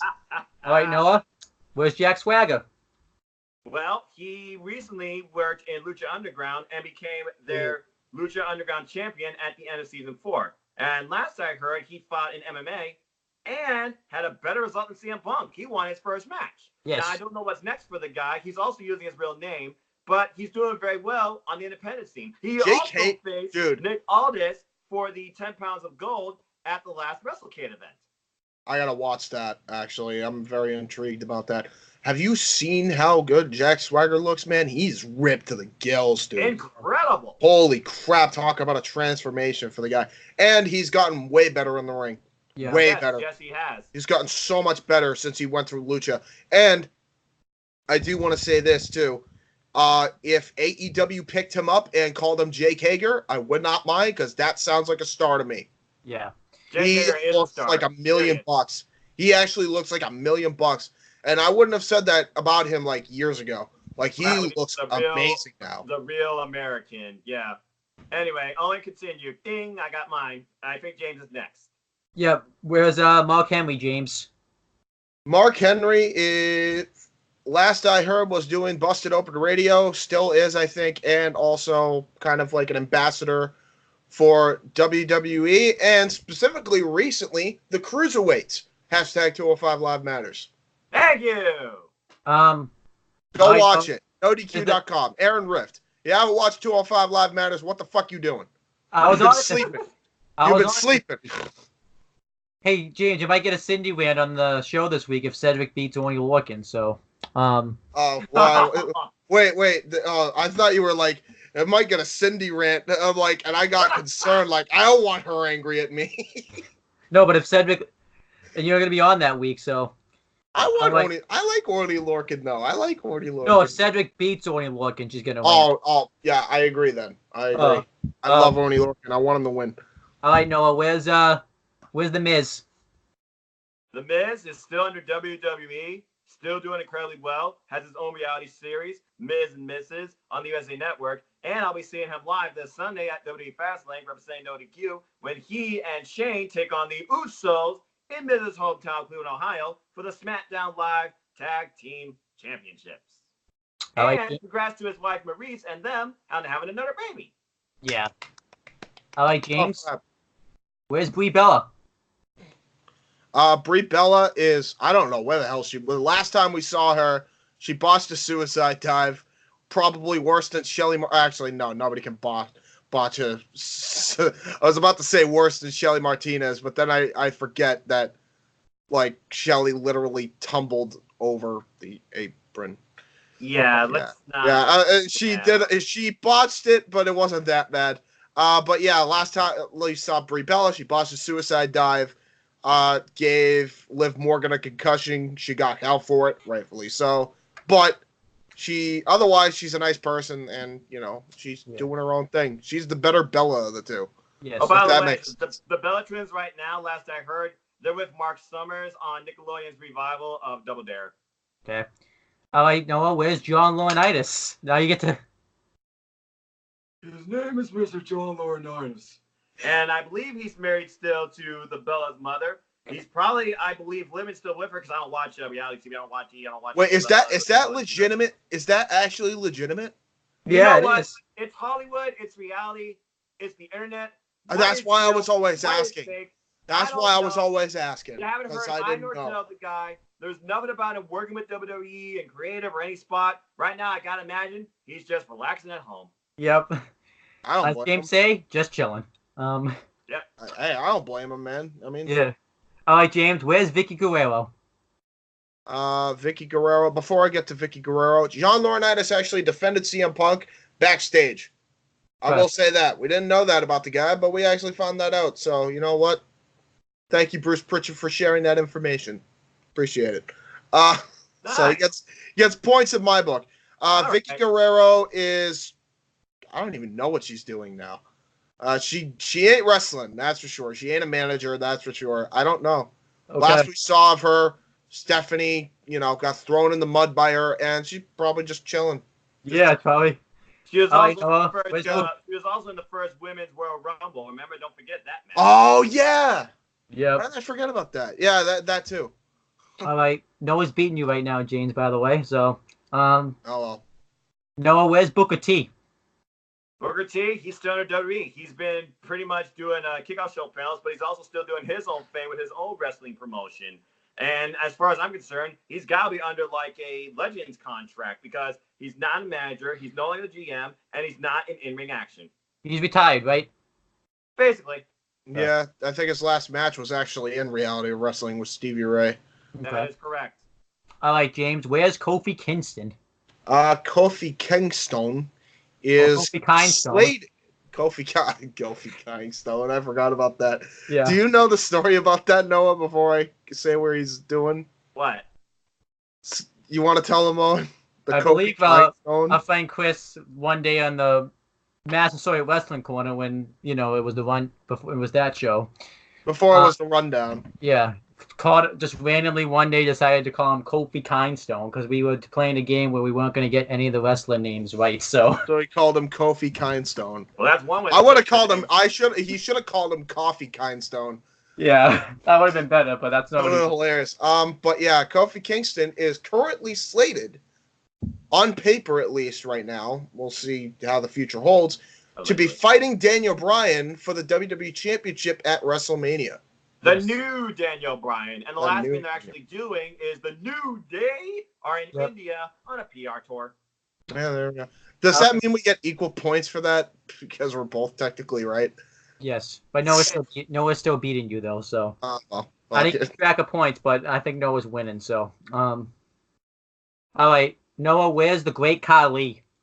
Great Khali is currently back home in India, training future potential WWE superstars and wrestlers. I wouldn't be surprised if Triple H tried to build an agreement with him, and at like the next India tryouts, have like Great Khali become like a trainer. Maybe one day we'll get NXT India. I mean, I've seen Kaijin, the Asian sensation, in Defiant Wrestling, and I know they also had recently the biggest tryouts also in Mumbai, India. So right now, Great Khali doing his own thing back home.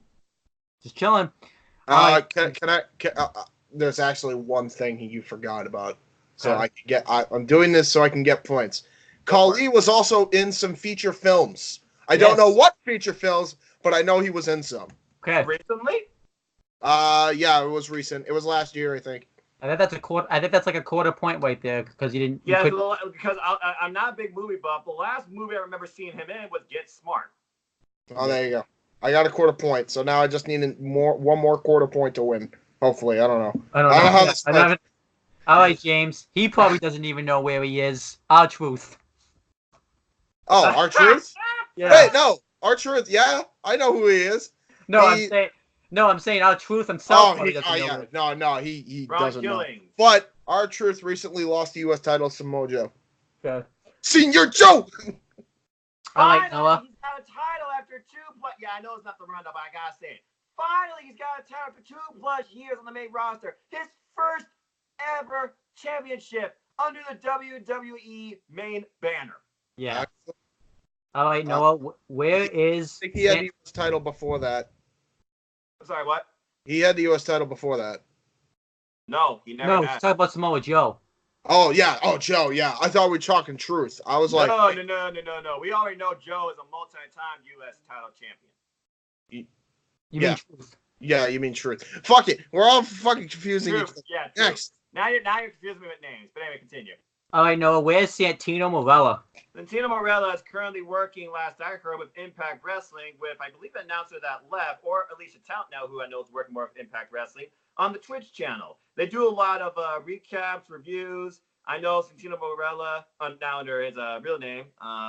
It's an odd name, because, he's Canadian. He's not Italian. He's Canadian, just like how they're trying to show Jinder Mahal be Indian, but he's also Canadian. But bottom line is this: he's up in Canada working with Impact Wrestling.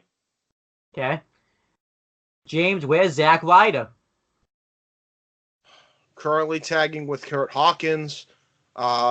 Only one can assume they are going to win the tag titles at Mania against the Revival. He can't spell his name either. You saw that clip, right, James? Yeah, but that's where they're building towards. Yeah, I've seen that. I've seen that they can't spell their name and they call them CAC8. The Attitudes become tag team champs. What a day in history that will be. Hey, well, at least Kurt Hawkins will end his losing streak, and Zack Ryder too, for that matter. To be fair, though, the only thing he has credible to his name. Do you think he wants to lose it?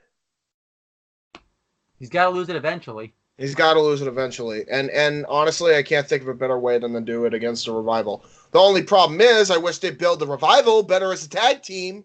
Yeah. But, all right, before Noah. that happens. Yep. Here's a hard one. Where's Oksana? Man, we haven't heard hi nor tell from her at all since that whole debacle with Cesaro. I have absolutely no idea. I think she's literally long gone, faded into obscurity. I can't figure right now if she's changed her name to anybody. I know she's not Scarlett Bordeaux. Yeah. I know she's not Mandy Rose. So I have no idea where she's at. Yeah, Wikipedia doesn't either because it doesn't say anything. She faded away into obscurity. So James, you might get a win now. Eve. Well, actually, last I heard, she was doing movies. Ooh, well, I mean, let's face it. If you're not on wrestling or in WWE, you're doing one of two things, or three things, excuse me. You're just chilling, you're doing a podcast, or you're trying out for a movie. So yeah. I don't watch movies, guys. You got to remember that. I'm non-sports. I'm very simple. I literally watch wrestling, play video games, and do my thing in life. Simple as that. So if she's doing movies, good for her. Do I still get the point because she was in movies recently? Yes. Even if it was like a couple of years ago? I forget the movie, but I know she was in movies. Last I heard. I'll take your word for it. I'll Google it after this. Yep. James, where's Eve Torres? Oh no. No, I might get you here. Oh wait, no, I know where she is. She was in. Last we saw of her, at least, wasn't she in the female battle royal? I want to say yes. No, she wasn't. Oh, then I lost. Well, no, hold on. Let me keep thinking. All right, let him keep thinking. She did do a Hall of Fame introduction for somebody. Nope. No, yes, she did. She did a Hall of Fame, not like she was doing it for somebody. I remember. She was saying that she did a Hall of Fame speech for somebody? Yes. No. Sorry, you're wrong. I thought she did. No, she was at the red carpet, but didn't do a Hall of Fame speech for anybody. Fuck. Damn it. I would have. All right, Noah. You take this one. Evolution! Yeah, she was at the red carpet show and the pre-show of WWE Evolution. Oh, fuck. I believe she also does some sort of business. I think, yeah, she owns her own business. Again, she's doing her own thing. She's not under the WWE banner. But as a former WWE superstar, because Diva is dead to me, as it should be, it was nice to see her. Yes. He was actually good in the ring too. Yeah, he was. Former champ. All right, James. I think because I don't think. I don't care. I lost. No, Hornswoggle. Yeah, but it's Noah's turn, so. Fuck. Noah, where's Hornswoggle? I think last we saw he was on the independent scene. No, wait. I'm thinking way back. The last we saw of him. Can you explain to me why this is? Why is Selena Vega being used in this joke spot? Why was Hornswoggle running after Selena Vega? Is it because Selena Vega is the shortest woman, I guess, in WWE? But that was the last we saw of him. We already know how much Hornswoggle though plays a part in the Edge and Christian show and little swerve shows and other shows on WWE Network. But that was the last we saw of Hornswoggle. It was WWE Royal Rumble. I guess this means I went on a technicality then, because the last we actually saw of Hornswoggle was when he made a video on YouTube saying he could not make a flight because of weather conditions due to a blizzard. That's the last time we saw him. Really? I didn't know that. Now, did he do an Instagram all right, James. video, or did he talk about it? Last I saw was it was YouTube. I like James. Does he have his own YouTube channel? Where did this come from? It was YouTube from what I understand, and it was also on his Facebook. Okay. Also on the wrestling page, the wrestling promotion he was going to go to his Facebook. Right. It was a New England event. Yeah, it was a New England event. James, where's Nikki Bella? All right, Nikki Bella she was at WWE Evolution main eventing with Ronda Rousey. God knows why. And currently in line to do the Total Bellas next season, and also probably Total Divas. I like Noah. Where's Teddy Long? Holla, holla, holla. I missed that player. Well, let's see. I think the last we heard of him was his WWE Hall of Fame, because, let's see, there hasn't been any special of SmackDown since SmackDown Live, where they had all the managers do a cameo. including him and John Laurinaitis standing up to his cheesy smile. Vinny saying, "Excuse me," and yeah, he's got to be chilling at this point because there's no higher talent since. Yep.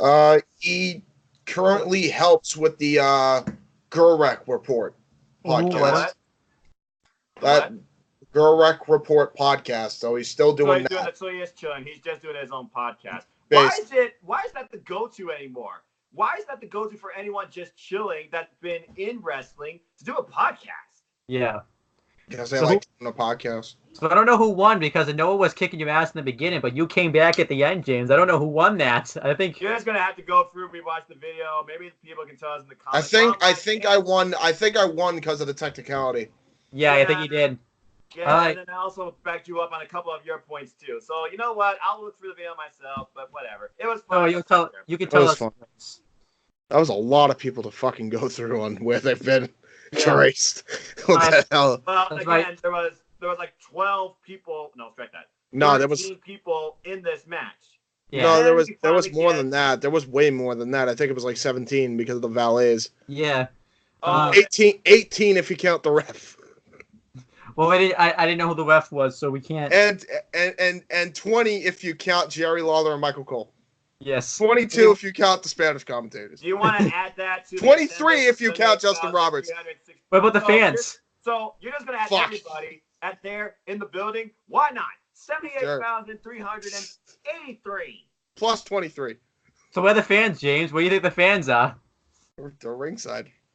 Actually, no. Everybody that was at least around the ringside area. So Justin Roberts, Lillian Garcia, the Spanish announcers, and I don't know, the Cole and cameraman. Cameraman too. There was probably like, fuck it. We'll call a lateral and say 30 people. Staff.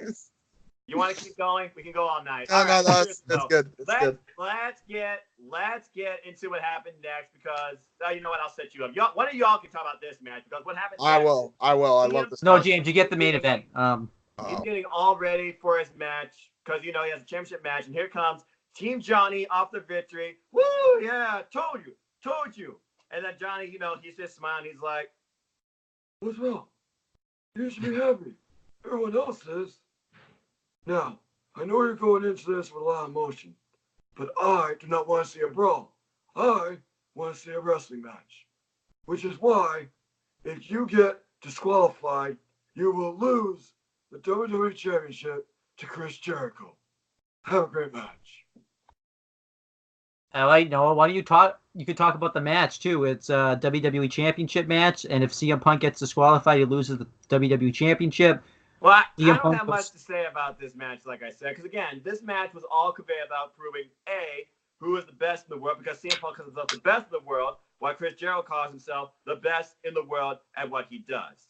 And then this got really, really personal when Chris Jericho brought up CM Punk's family. CM Punk living straight edge, don't smoke, don't drink, etc. But Chris Jericho dug up some history about his family, how his father, he was an alcoholic, how his sister, she suffered from dealing with substance abuse, and how he was born basically before his parents were even married, which in Chris Jericho's words classified CM Punk as a bastard. This was prime 2008 heel Jericho shit right here. I love it. Yeah, I love that turned into a pipe bomb type thing. And you also got to remember the one time Punk said the only time Punk said "fuck you." Yep. Yeah, absolutely.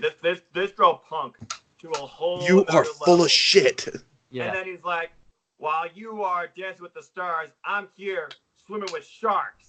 Yeah. And Chris Jericho then comes on to the point about he came here to do one thing and one thing only, and that's to win the WWE Championship from CM Punk at WrestleMania, which here we are with that added stipulation. Great entrances on both. I missed the whole lights out, jacket, music hits, pyro goes. I missed that type of entrance from Jericho. Yeah. And then CM Punk with a longer rendition of Cult of Personality by Living Color with a ton of pyro as well. This match in general is just a great, because I'm going to let you all break down the technicals. Because it's your show. This match in general was a great back and forth bout that came down to emotion as CM Punk, he was so conveyed to give in to the stipulation, as Chris Jericho just kept hanging it on about his family, even put a chair into play. But in the end, it came down to a battle of one-upsmanship and submissions, multiple turnarounds in the submission holds. It was a mat game. Pin combination, pin combination, pin combination. But finally, after 2 attempted escapes and a final just really clinching it in, CM Punk won with the Anaconda Vice. Made Chris Jericho tap out. Yeah, I think you said it all right there, pretty much. I even think the difference between this match and the WrestleMania 25 match is that stipulation actually favored this match because it was stacking the odds against Punk, and I think they told that story better in this match than in 25. But if we ever review WrestleMania 25, we'll talk about that main event. I'll just say I'm this. definitely They'll not know what putting it is. Triple H versus Randy Orton, the McMahon family line feud, and Randy Orton going into vindictive, sadistic, do whatever it takes to destroy the McMahon family and get the WWE Championship. That was a decent storyline, but I know exactly what you're talking about. It should have been no holds barred, dude. It should have been no holds barred, that match. It would have been so much better. It might have actually topped. It wouldn't have topped Michaels and Taker, but it would have been up there. That. Yeah. It would have been up there, and God, man, they should have made it no holds barred. But this match didn't need the stipulation. I actually think the stipulation made the match a little bit better too. Cause, And so yeah, guys, go ahead, give your thoughts on this match, WrestleMania 28, Chris Jericho, CM Punk. I thought the match. I'll go first. I thought the match was great. Loved the story in the beginning, but then I like how it just broke down into a technical wrestling match. Because I think even like Chris Jericho even realized like CM Punk wasn't gonna break, so he just worked it as like a technical wrestling match. Love the suplex off the apron. Yeah. The lion salt, the walls of Jericho. He got it twice in this match. I loved how he did it once. And then I love the lion. I love that lion tamer version of the walls of Jericho too. It's awesome. It seems much more effective. Yeah. And then Jericho hit the code breaker, knocking Punk out of the ring, and he had to put him back in because Punk still had champion's advantage. He could have gotten himself counted out, but Jericho that's the thing. That's the one way CM Punk could have actually maintained the title besides pure submission. If he got counted out, Chris Jericho would have got nothing. Yeah. And then Punk hit the GTS. Jericho kicked out of that. And I even love at the end with the Anaconda Vice, and when CM Punk like switches position and Jericho can't get like his knees up, and Jericho taps out. I love this match. I think it's great. 4 1/4 for me. Yeah, it was great. Yeah, I agree with you there. It was definitely 4 1/4. James, I gave it 4.5 just because I thought it was a really good story and good technical masterpiece, to be honest. All right, and then obviously the feud continued after this. They would wrestle, one more match. Loved the Chicago street fight. The follow-up street fight, and the one pro before that where Chris Jericho bashes a bottle on CM Punk's head. That looked brutal. It was We already great. know his breakaway bombs because, concussion safety purposes. But nowadays, and Jericho didn't like hit Punk in the back of the head. He hit the post or something. So yeah, of course. But they try to sell it like he did him in the back of the head. You gotta remember, this is WWE. They sell. They don't do. And both of them aren't even really with the company anymore. CM Punk left after the day of the Royal Rumble, basically the day after. Yeah. And tried UFC, didn't really work out for him, and now I guess he's just basically chilling. I don't really think he's doing. Currently writing for Marvel Comics. Yeah. And the last thing he was doing, as far as I'm aware of, he was part of the Science of Mortal Kombat series. And yeah, as far as Chris Jericho, what isn't the guy doing? He's performing all over the place with Fozzy. He's fighting along New Japan Pro Wrestling, and he's also fighting and promoting All Elite Wrestling. Yes. And we're going to see Alpha vs. Omega 2, which should be freaking awesome. Yes. No, although also, can I just say it? Go. He's fat. Well, he's everybody. I mean, I know it's age, but God, I hope he keeps his shirt on for this next match. I bet he won't. it's kind of ugly to look. All right. Then we got the most pointless thing of WrestleMania, which makes you question why did Sheamus and Daniel Bryan go 18 seconds. I'm going to let James talk about this because I want to torture him. The Brodus Clay promo. Oh, wait. Before that, this has got to be the longest WrestleMania vignette for next year's WrestleMania I have ever seen. They had a vignette for the following year WrestleMania 29. That went for like friggin' 3 minutes. Yeah. All right. Um, And it But turned out to be a big then disappointment. this happened. yeah. But James, talk about the Brodus Clay promo. Like, Nope. Nope, You yeah. got this. I'm not doing it. No. Okay. I refuse. I'll talk about it. Brodus Clay comes out, and this is when he just started his Funkasaurus gimmick. And, I almost said Carmella, but it's Cameron and Naomi come out with him because they were like the Funkadactyls. I do gotta say, Cameron just looked like she just wasn't. I'm not the best dancer myself, but she just looked like she just wasn't on with him at all. Like, and Brodus Clay says to get your phone out and, call your mama. He calls his mama, and his mama comes out, and Allegedly. yeah, and they start dancing, and then like allegedly her bingo club comes out, and they start dancing, and yeah, that was. I kind of laugh at this now because I remember they utilized this for what's his name, Mr. T's induction like speech. I love my mama, your mama, all mamas. I'm like, okay, we get it. Let me say this, and then we'll move on because James looks like he's about to die. After he froze. You gotta remember, they're in Florida. I think Fort Myers, Florida is like the home of super old people. So maybe this was just the hype of all the people that came from there. I have no idea. As far as where they are, we know Naomi's still on SmackDown Live. We'll see if she gets involved in the women's title picture. Cameron fell off the earth, no idea what she's doing. She's probably wrestling somewhere independently because I don't think she's that great of a dancer either. And the last we heard of Brodus Clay, he was Tyrus in Impact Wrestling. We're going to sign Eli Drake, but that has been off for months now. James, what do you think of this? Don't mind me. I'm just gonna eat deodorant to kill myself. Don't do that. He hated it. He hated it that much. I mean, I can sense the hatred within him. I hated this fucking gimmick so much. First off, it was ripping off Ernest Miller. Second off, the fact that he was building up to be this monster destroyer only to fucking reveal himself as this shit. Just... Well, yeah, segments with William Regal and Tensai eventually joined him, and yeah, so. I remember that Vicky Guerrero thing they tried to do where she had like bad dancing and stuff like that. I was having a stroke. That was freaking funny.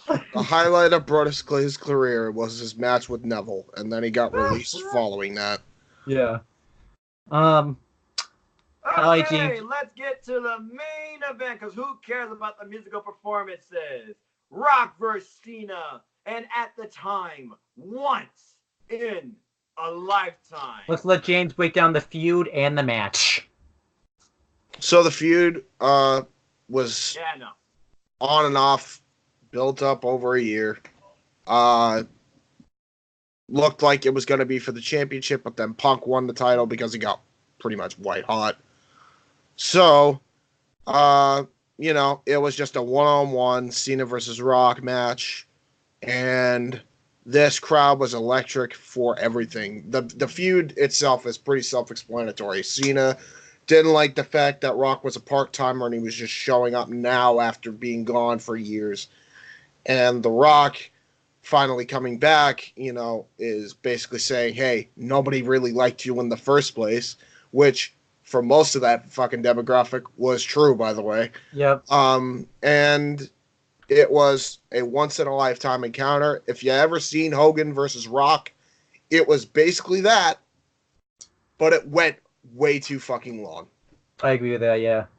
You could have cut this down to 12 minutes, and we go back to the time management thing again.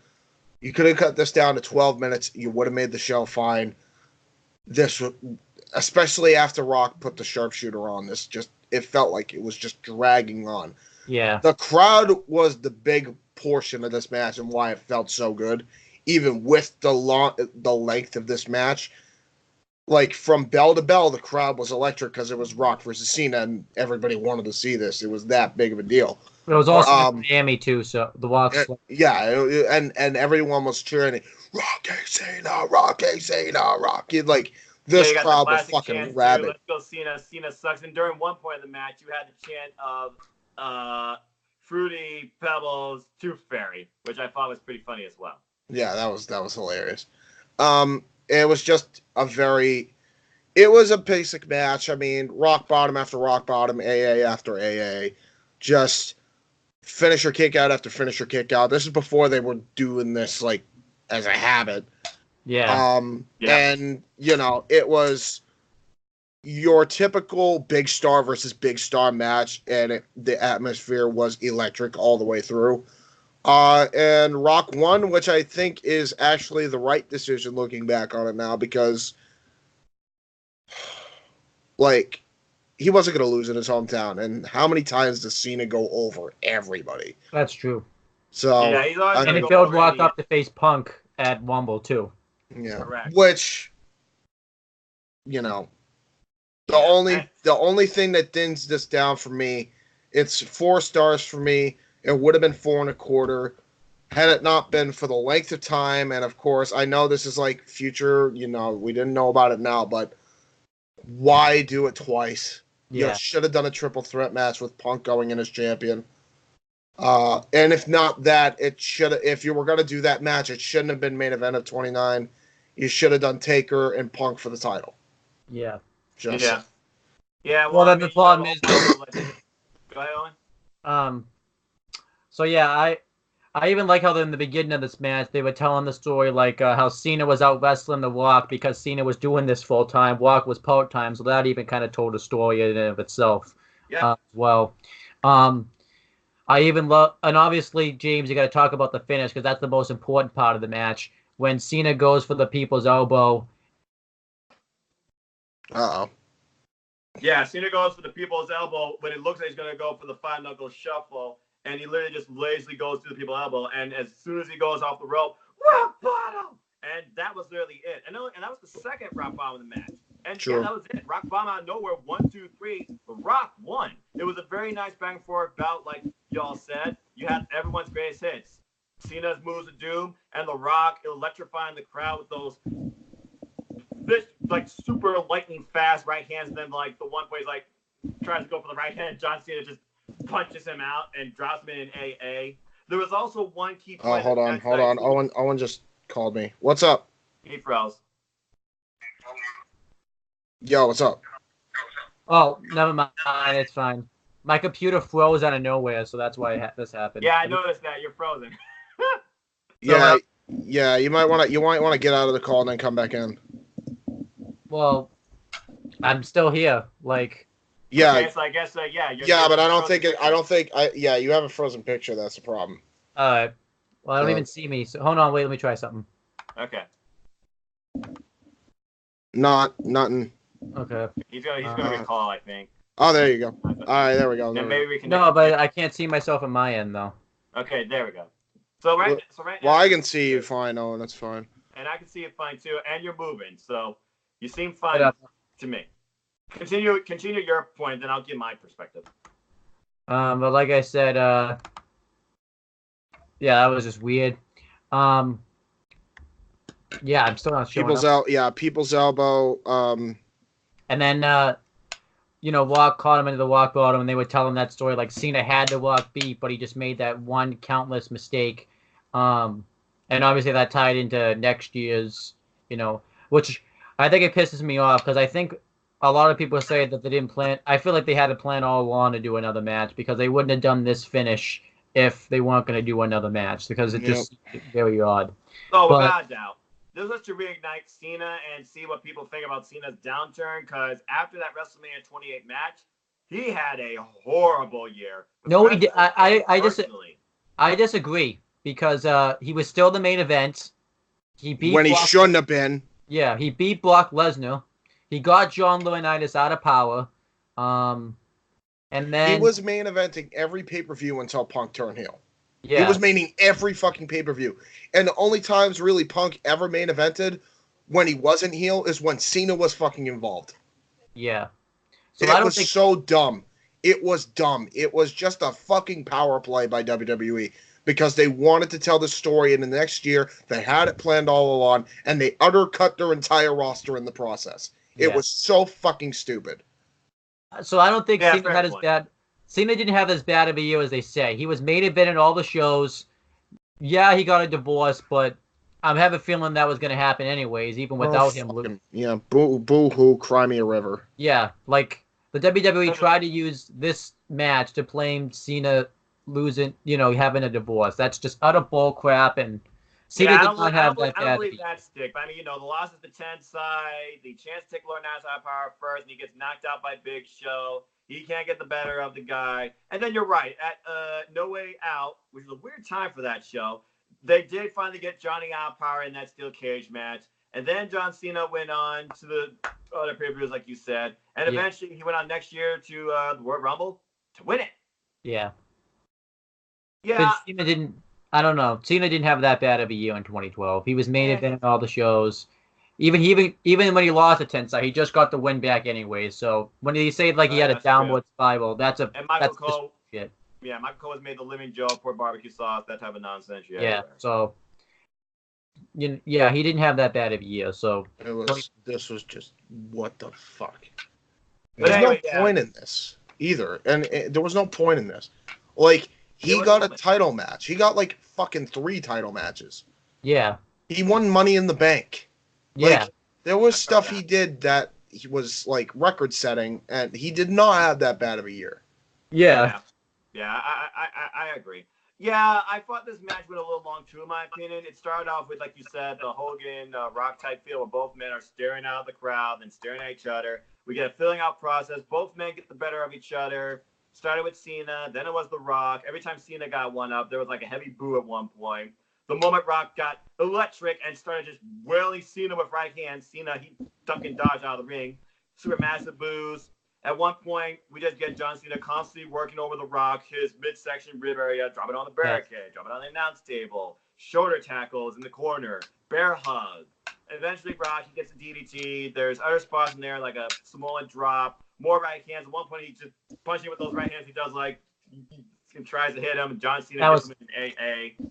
And another thing that we should say, we should also kind of be easy on this match because Rock just tore his hamstring before this match happened. So kudos to The Rock. I mean, I respect The Rock. I'm just saying that the match went a little long. That's all. It did go a little on. I thought the Rock show, like, even though he had wrestled a one-on-one match and stuff in like years, he still showed like he could still go and stuff too. Like I thought he definitely had a better showing because of obviously the hamstring, but he had a better showing, I thought, at Survivor Series the year before because he actually wrestled like Rocky Maivia. He didn't have to work so much of that match because he had John Cena to help counterbalance him. That's the beauty of a tag team match, okay? You don't have to worry about working it all yourself. Yeah. And yeah, I mean, there was attempted people's elbow. That got into attempted STF, then 5-knuckle shuffle. And yeah, eventually it just came down to submission holds. Brock doing the sort of sharpshooter like 2 or 3 times. John Cena doing the STF 2 or 3 times. Rock nearly passing out, but clinches his fist before the third fall. Gets out of it. Sun and Samoan drop. There's another exchange between them. Rock winning that exchange. And then we finally get a people's elbow. One of the Rock's finer hits. Cover, kick out. Cena with roll-up attempts. We get Cena, Rocky chance. Crowd never lost buzz in this match. The crowd kept the match going. So apparently it was long enough for them. Yeah. And yeah, Cena launches The Rock. Rock with more punches.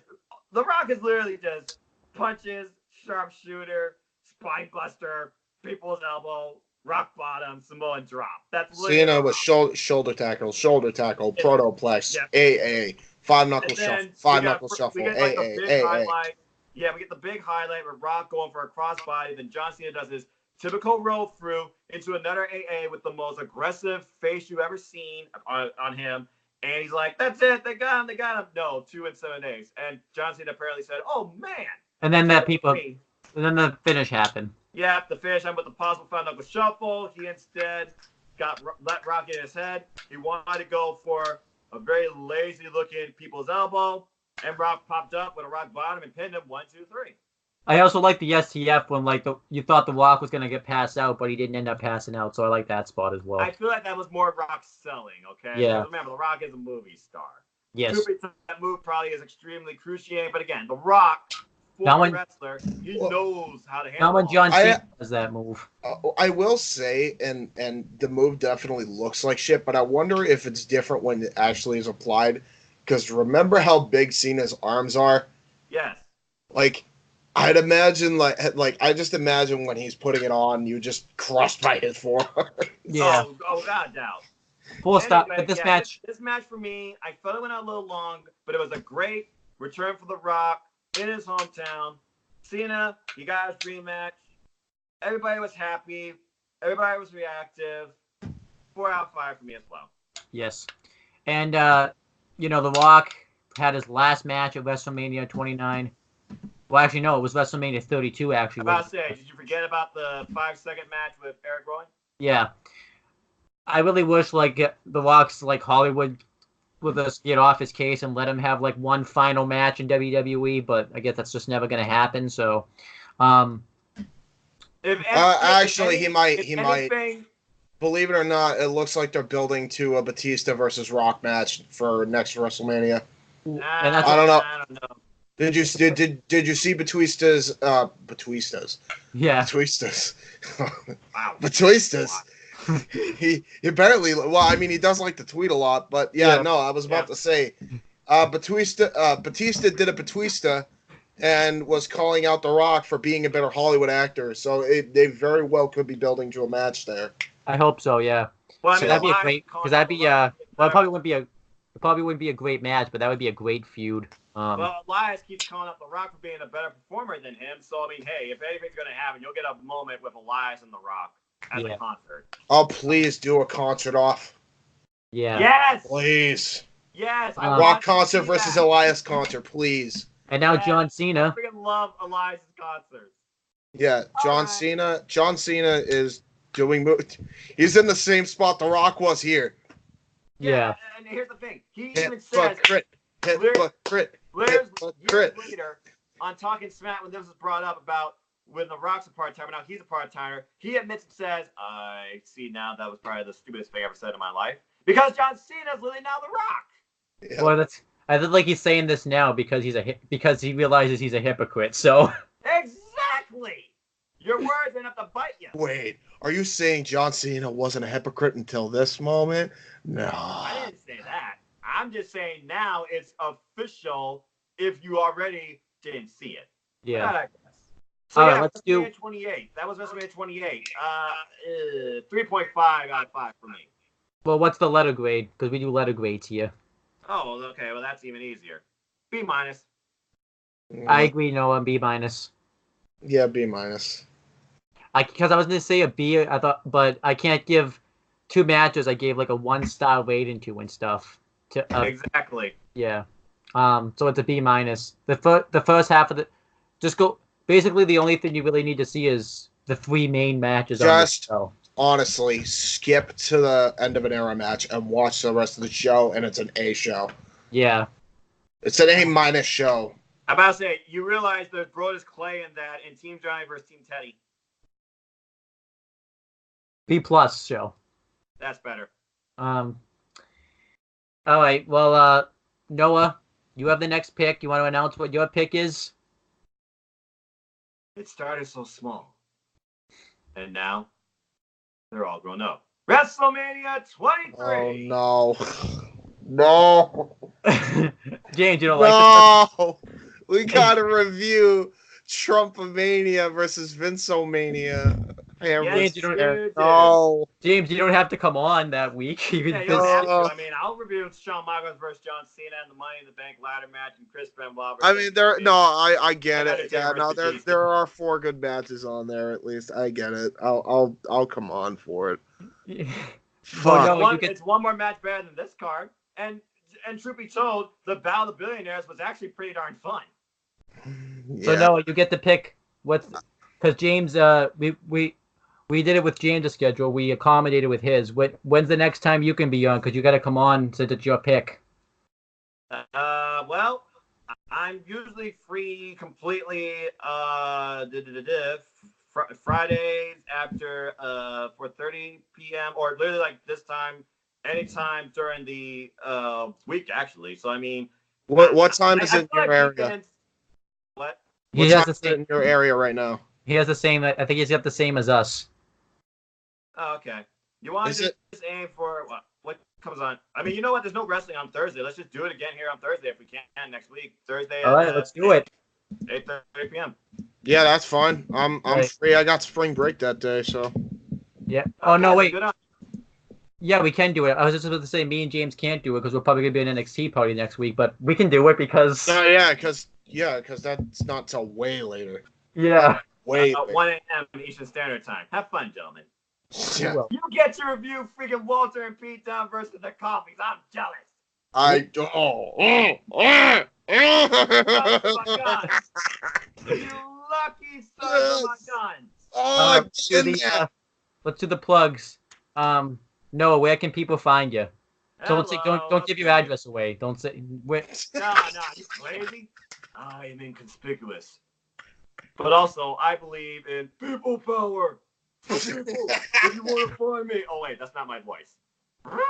If you want to find me, look me up on Twitter, nodq.com/Noah. Takes you to my Twitter page. I'll talk to you anything about wrestling, about any promotion. Maybe you can teach me something. If you want to follow me on YouTube, follow my YouTube channel, youtube.com/users/Noah Foster 210. Takes you to my simple YouTube channel. Monthly WrestleCrate unboxings, pay-per-view predictions, WWE and beyond, and my weekly series 205 Live Matters. Follow NoDQ. I work in collab with them on 205 Live Matters, pay-per-view predictions, WWE and NXT. Go buy a shirt, nodq.com/shirts. And as always, folks, support your wrestling outlets, both big and small. And let's keep growing this wrestling community together. Simple as that. Because all you need to know about me is I'm just a simple man and a lifelong fan of wrestling. All right, James, where can people find you? Do not give your address away. Don't give that away. Oh, fucking damn it. Just go. Why would I give my address Number and down here. All right. You guys can follow me on YouTube and Twitter. My YouTube is jhebertside95 as well as my Twitter at jhebertside95. youtube.com/user/JHEBERTSIDE95. You can also check out my CAW Wrestling League, Weymouth Youth Wrestling, which is youtube.com/user/WYW Pride. Immortal is going to be coming out soon. I'm working on it as we speak before this show came out. I'm actually going to edit as soon as this is over. You working on it right now? Yeah, I was working on it before I got on the show, yeah. Oh, okay. I was just about to give you shit again and say right now you're working on it, but yeah, you saved yourself. Hey, James can multitask. More talent, more power to him. Yeah, true, right? But yeah, there you go. I mean, that's pretty much all my plugs. I need to get a catchphrase like Noah. Because I don't have a catchphrase after that. Oh, actually, yeah, I do. How the fuck did I forget about this? And until next time, we'll see you on the Jay Hebert side. Fucking hell. I need to get a catchphrase, but yeah, y'all figure it out. It's I've been doing this. I've been doing this since 2012, and I've had no catchphrase. So yeah, have a catchphrase. That's pretty much it, guys. Talk to you later. Yeah, that's it. There you go. But yeah, as for me, you can find me on my 3 YouTube channels, which I'll plug this one first. Wrestling Fortune 44. Join us Saturday for the Wrestling Rundown, where possibly us 3. That's if we decide to bring James back, but you know. Yeah, because you got fired because you didn't show up last week. Remember, we warned you. We said if you didn't show up, you're fired. So. Hey. Oh my God, that's right. I completely forgot about that. Yeah. So. Do I have to stick with that meme, or can I come on? No, Chris said we can all talk about it. I'm a yes, but no. What do you want to bring James back, or you do? Everyone, it has to be unanimous too. I think he said. So Noah, is it a yes or no? Is James come back to the rundown? What is this? America's Got Talent. It's a yes for me. Okay. So the only ones that are keeping you from coming back are John and Steve. So. Well, John, I guess I'll ask John tomorrow. I see him in class every day. So. I don't know how you're gonna get in I don't know how you're gonna get Steve to let you come back. If Steve says no, you can't come on Saturday. So, um, but yeah, you could check. Let me come on, because I want to talk about Walter and Feet Done versus Coffees, because we'll talk about it. We're not talking about NXT UK this week because Oh, are we doing only main roster? yeah, we we're doing Raw and SmackDown Live. It makes sense because it is Fastlane. Aren't you going to be doing your Fastlane predictions too, Owen? correct. That's what I thought. We're doing a show Friday and then a show Monday. So you're doing 3 shows within 1, 2, 3, 4 days. Woofa. well, there's more though. I'm not just doing 3 shows. Let's get to the other channels. CM Brothers. Tomorrow, me and my cousin will be uploading Red vs. Blue Season 1, not Volume 1, because screw you, Netflix. You're changing it up on us. So, and then we'll also we do have a wrestling video on there. He tried to do his predictions for Fastlane. Let's see how he does. He got 2 right at Elimination Chamber, so let's see if he does better, or else he's got to take a shot glass of hot shots, and I don't think he wants to do that. Oh my god. He's still gonna jump into his pool, which that's not really much of a punishment anymore because he lives in Florida. So, I mean, if it's actually a wire. yeah. All right, and then Owen the Talkinator. Monday we'll have a movie Monday review of The Negotiator, so we'll have that up, and hopefully some Breaking Bad episode reviews because we're on the halfway point. And WWE, I'll just say this one more time, please. Just on an episode of Raw, just on a continuous loop, play that Nothing Else Matters song, because that's what Raw is anyway. So, all right, that's pretty much it, guys, and we'll talk to you guys later. Well, possibly not James, because he might not be on Saturday. So I might not be, now that I know it's main roster. All right, no, he might not. Well, we'll consider it adding 205 Live on there, just for Noah, but nothing else. 205 Live matters. Yeah. Hashtag 205 Live matters. Go watch that as well. We have it. See ya.